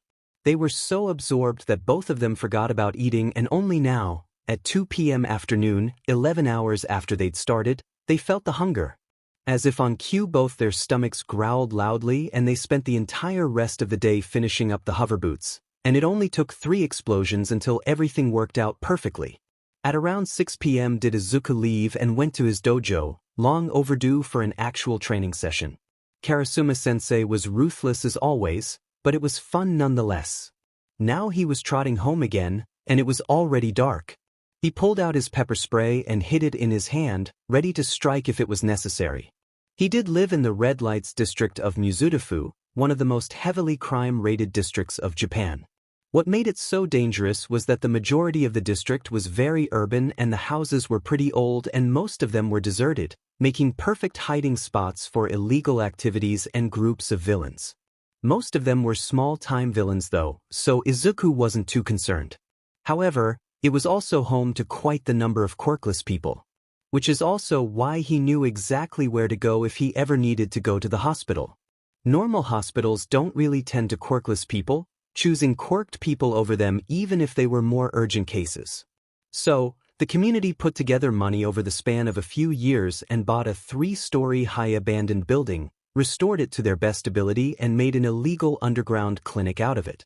They funded all of that with donations, most of the time from the Quirkless people themselves if they could afford it. Izuku himself donates the rest of his lunch money every month. It may not be a lot, but the caretakers of the clinic are always over the moon regardless. The greenette turned another corner and inwardly his soul left his body. 3 men were leaning against the wall a few meters in front of him. Nobody was saying anything and that in itself was very suspicious. He couldn't turn back though, that would make them think he saw something illegal. So, schooling his expression and his stance, he continued to walk into their direction. He could practically feel their eyes on him the whole time and he discreetly reached for the second pepper spray with his other hand in his pocket. He walked past them, eyes on the ground and in front of him, and prayed they wouldn't come after him. About 10 steps later, he heard shuffling and inwardly cursed. They must have seen his red shoes. "Hey boy, what's a lil cutie like you doing here in an alley like this?" Great, they were drunk too. Ignoring the man, he continued to walk, but that seemed to be a mistake because the man got angry. "Not gonna answer me? Ya lil brat, I'll show ya what happens if you disobey me." Suddenly all 3 of them were running towards Izuku and he started to run Oswell. No point in trying to be subtle now, he already made them angry. Unfortunately one of the other 2 had some sort of speed quirk and caught up to the greenette in the matter of a few seconds and tackled him to the ground. The man was panting into his ear, the smell of alcohol assaulted his nose. Trying to get him off he quickly used one of his self-defense moves but it didn't work. The drunk was too big to get him off and the other 2 were quickly catching up. Taking a deep breath, Izuku screamed. In fact, he almost screamed his lungs out and he was sure he'd have a sore throat for a few days at least. Thanks to hauling big pieces of trash home to tinker around with them, he ripped his arms and hands free, twisted his body and sprayed the pepper spray into the man's eyes. Said man roughly recoiled and the teenager scrambled to his feet and started running again. After a few meters he heard grunts and curses coming from the 2 remaining men and rounded a corner and listened. The grunts and shouted curses continued for a few more seconds and then they stopped completely. Risking a glance he peeked around the corner and relief immediately washed over him. Cautiously he went around the corner again and approached the man that saved his ass. "Thanks, Eraserhead, for having my back there." He sheepishly rubbed his neck. Eraserhead looked him up and down. Then finally he responded. "No problem, Midoriya. But I do have to ask, what are you doing here at this hour? Don't you know that this is one of the most dangerous districts of Japan?" "Oh yeah, I know that. I live around here and I was on my way home from a friend's when those perverts started chasing me. But it's no big deal, this happens pretty often around here." The pro hero looked at him with a look that almost screamed, "I'm done with this shit. Kid, this is a big deal. Thank Kami I was here or who knows what could have happened to you. 3 against 1, your chances of escaping were pretty slim, judging by the fact that one of them has a speed quirk." Realizing that he could have actually been in a lot more danger than he originally thought, he dropped his gaze towards the ground, fiddling with the hems of his hoodie nervously. "Well, if you say it like that then it sure does sound bad." The man let out a deep sigh and went to crouch before him. "Yeah, that's because it was. But it's fine now, you're safe. Are you hurt anywhere or feeling cold? You're shaking pretty badly."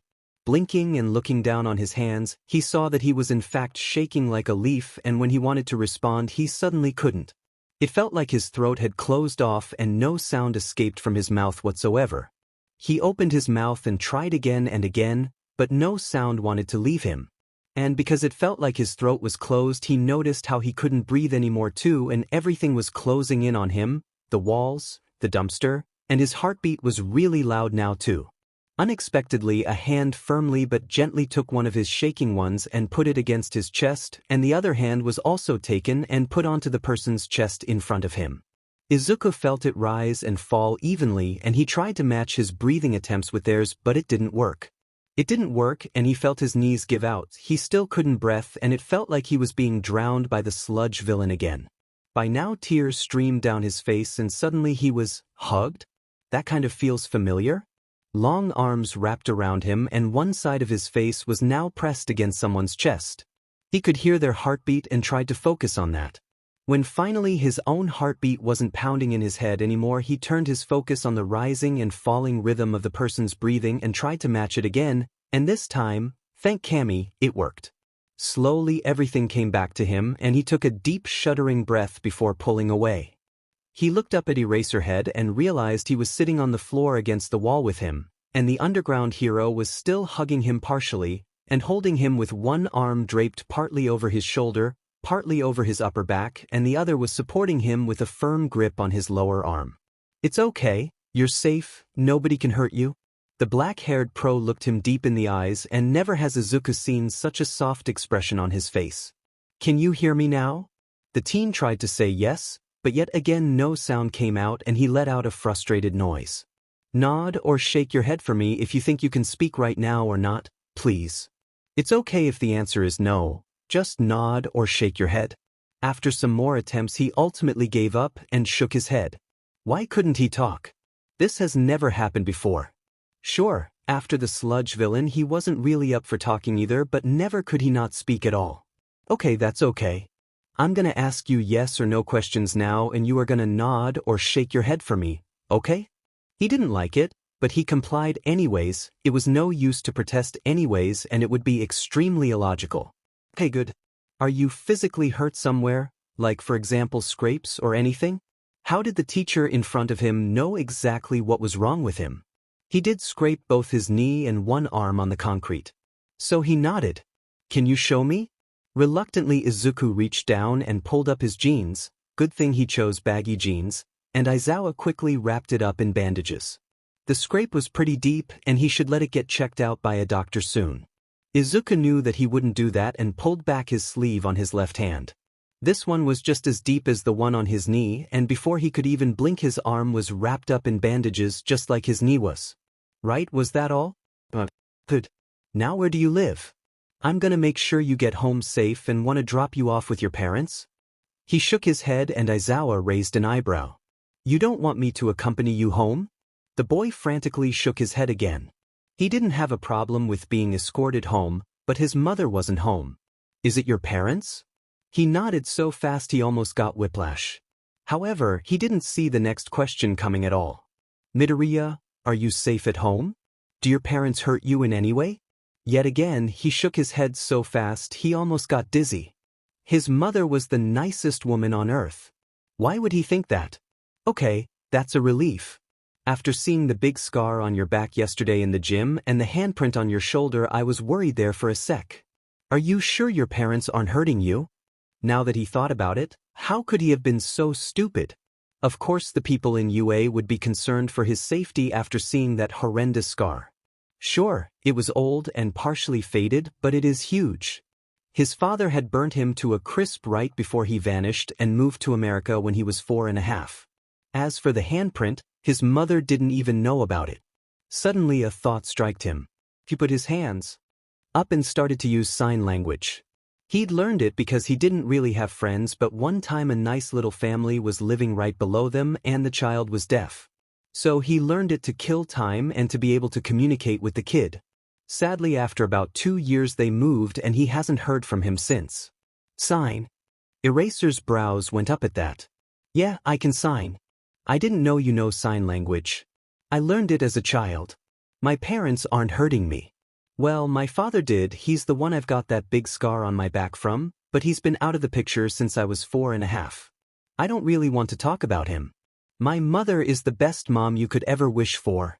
I'm sorry that happened to you and sorry that I doubted your mother. Now let's go, I want to make sure your mother is okay. This is a dangerous neighborhood after all. Shaking his head again, he continued signing. You can escort me home, but my mother is on a business trip right now. She won't come home until next week Saturday, so you can't meet her. Alright. Thank you for telling me. Now lead the way, please. Both of them stood up and the adults supported him for the first few steps, and then let him go and fell into step next to him. The walk home was spent in silence, for one because Izuku still couldn't speak, and two because Aizawa was keeping a watchful eye on both their surroundings and on Izuku. Finally rounding the last corner, he stopped in front of the door and turned around to his sensei. Do you know why I can't talk anymore? Oh, sorry about that, I forgot to explain that to you. I think this is a case of selective mutism, but I can't be too sure. From what I could see, you panicked because you suddenly couldn't talk anymore, right?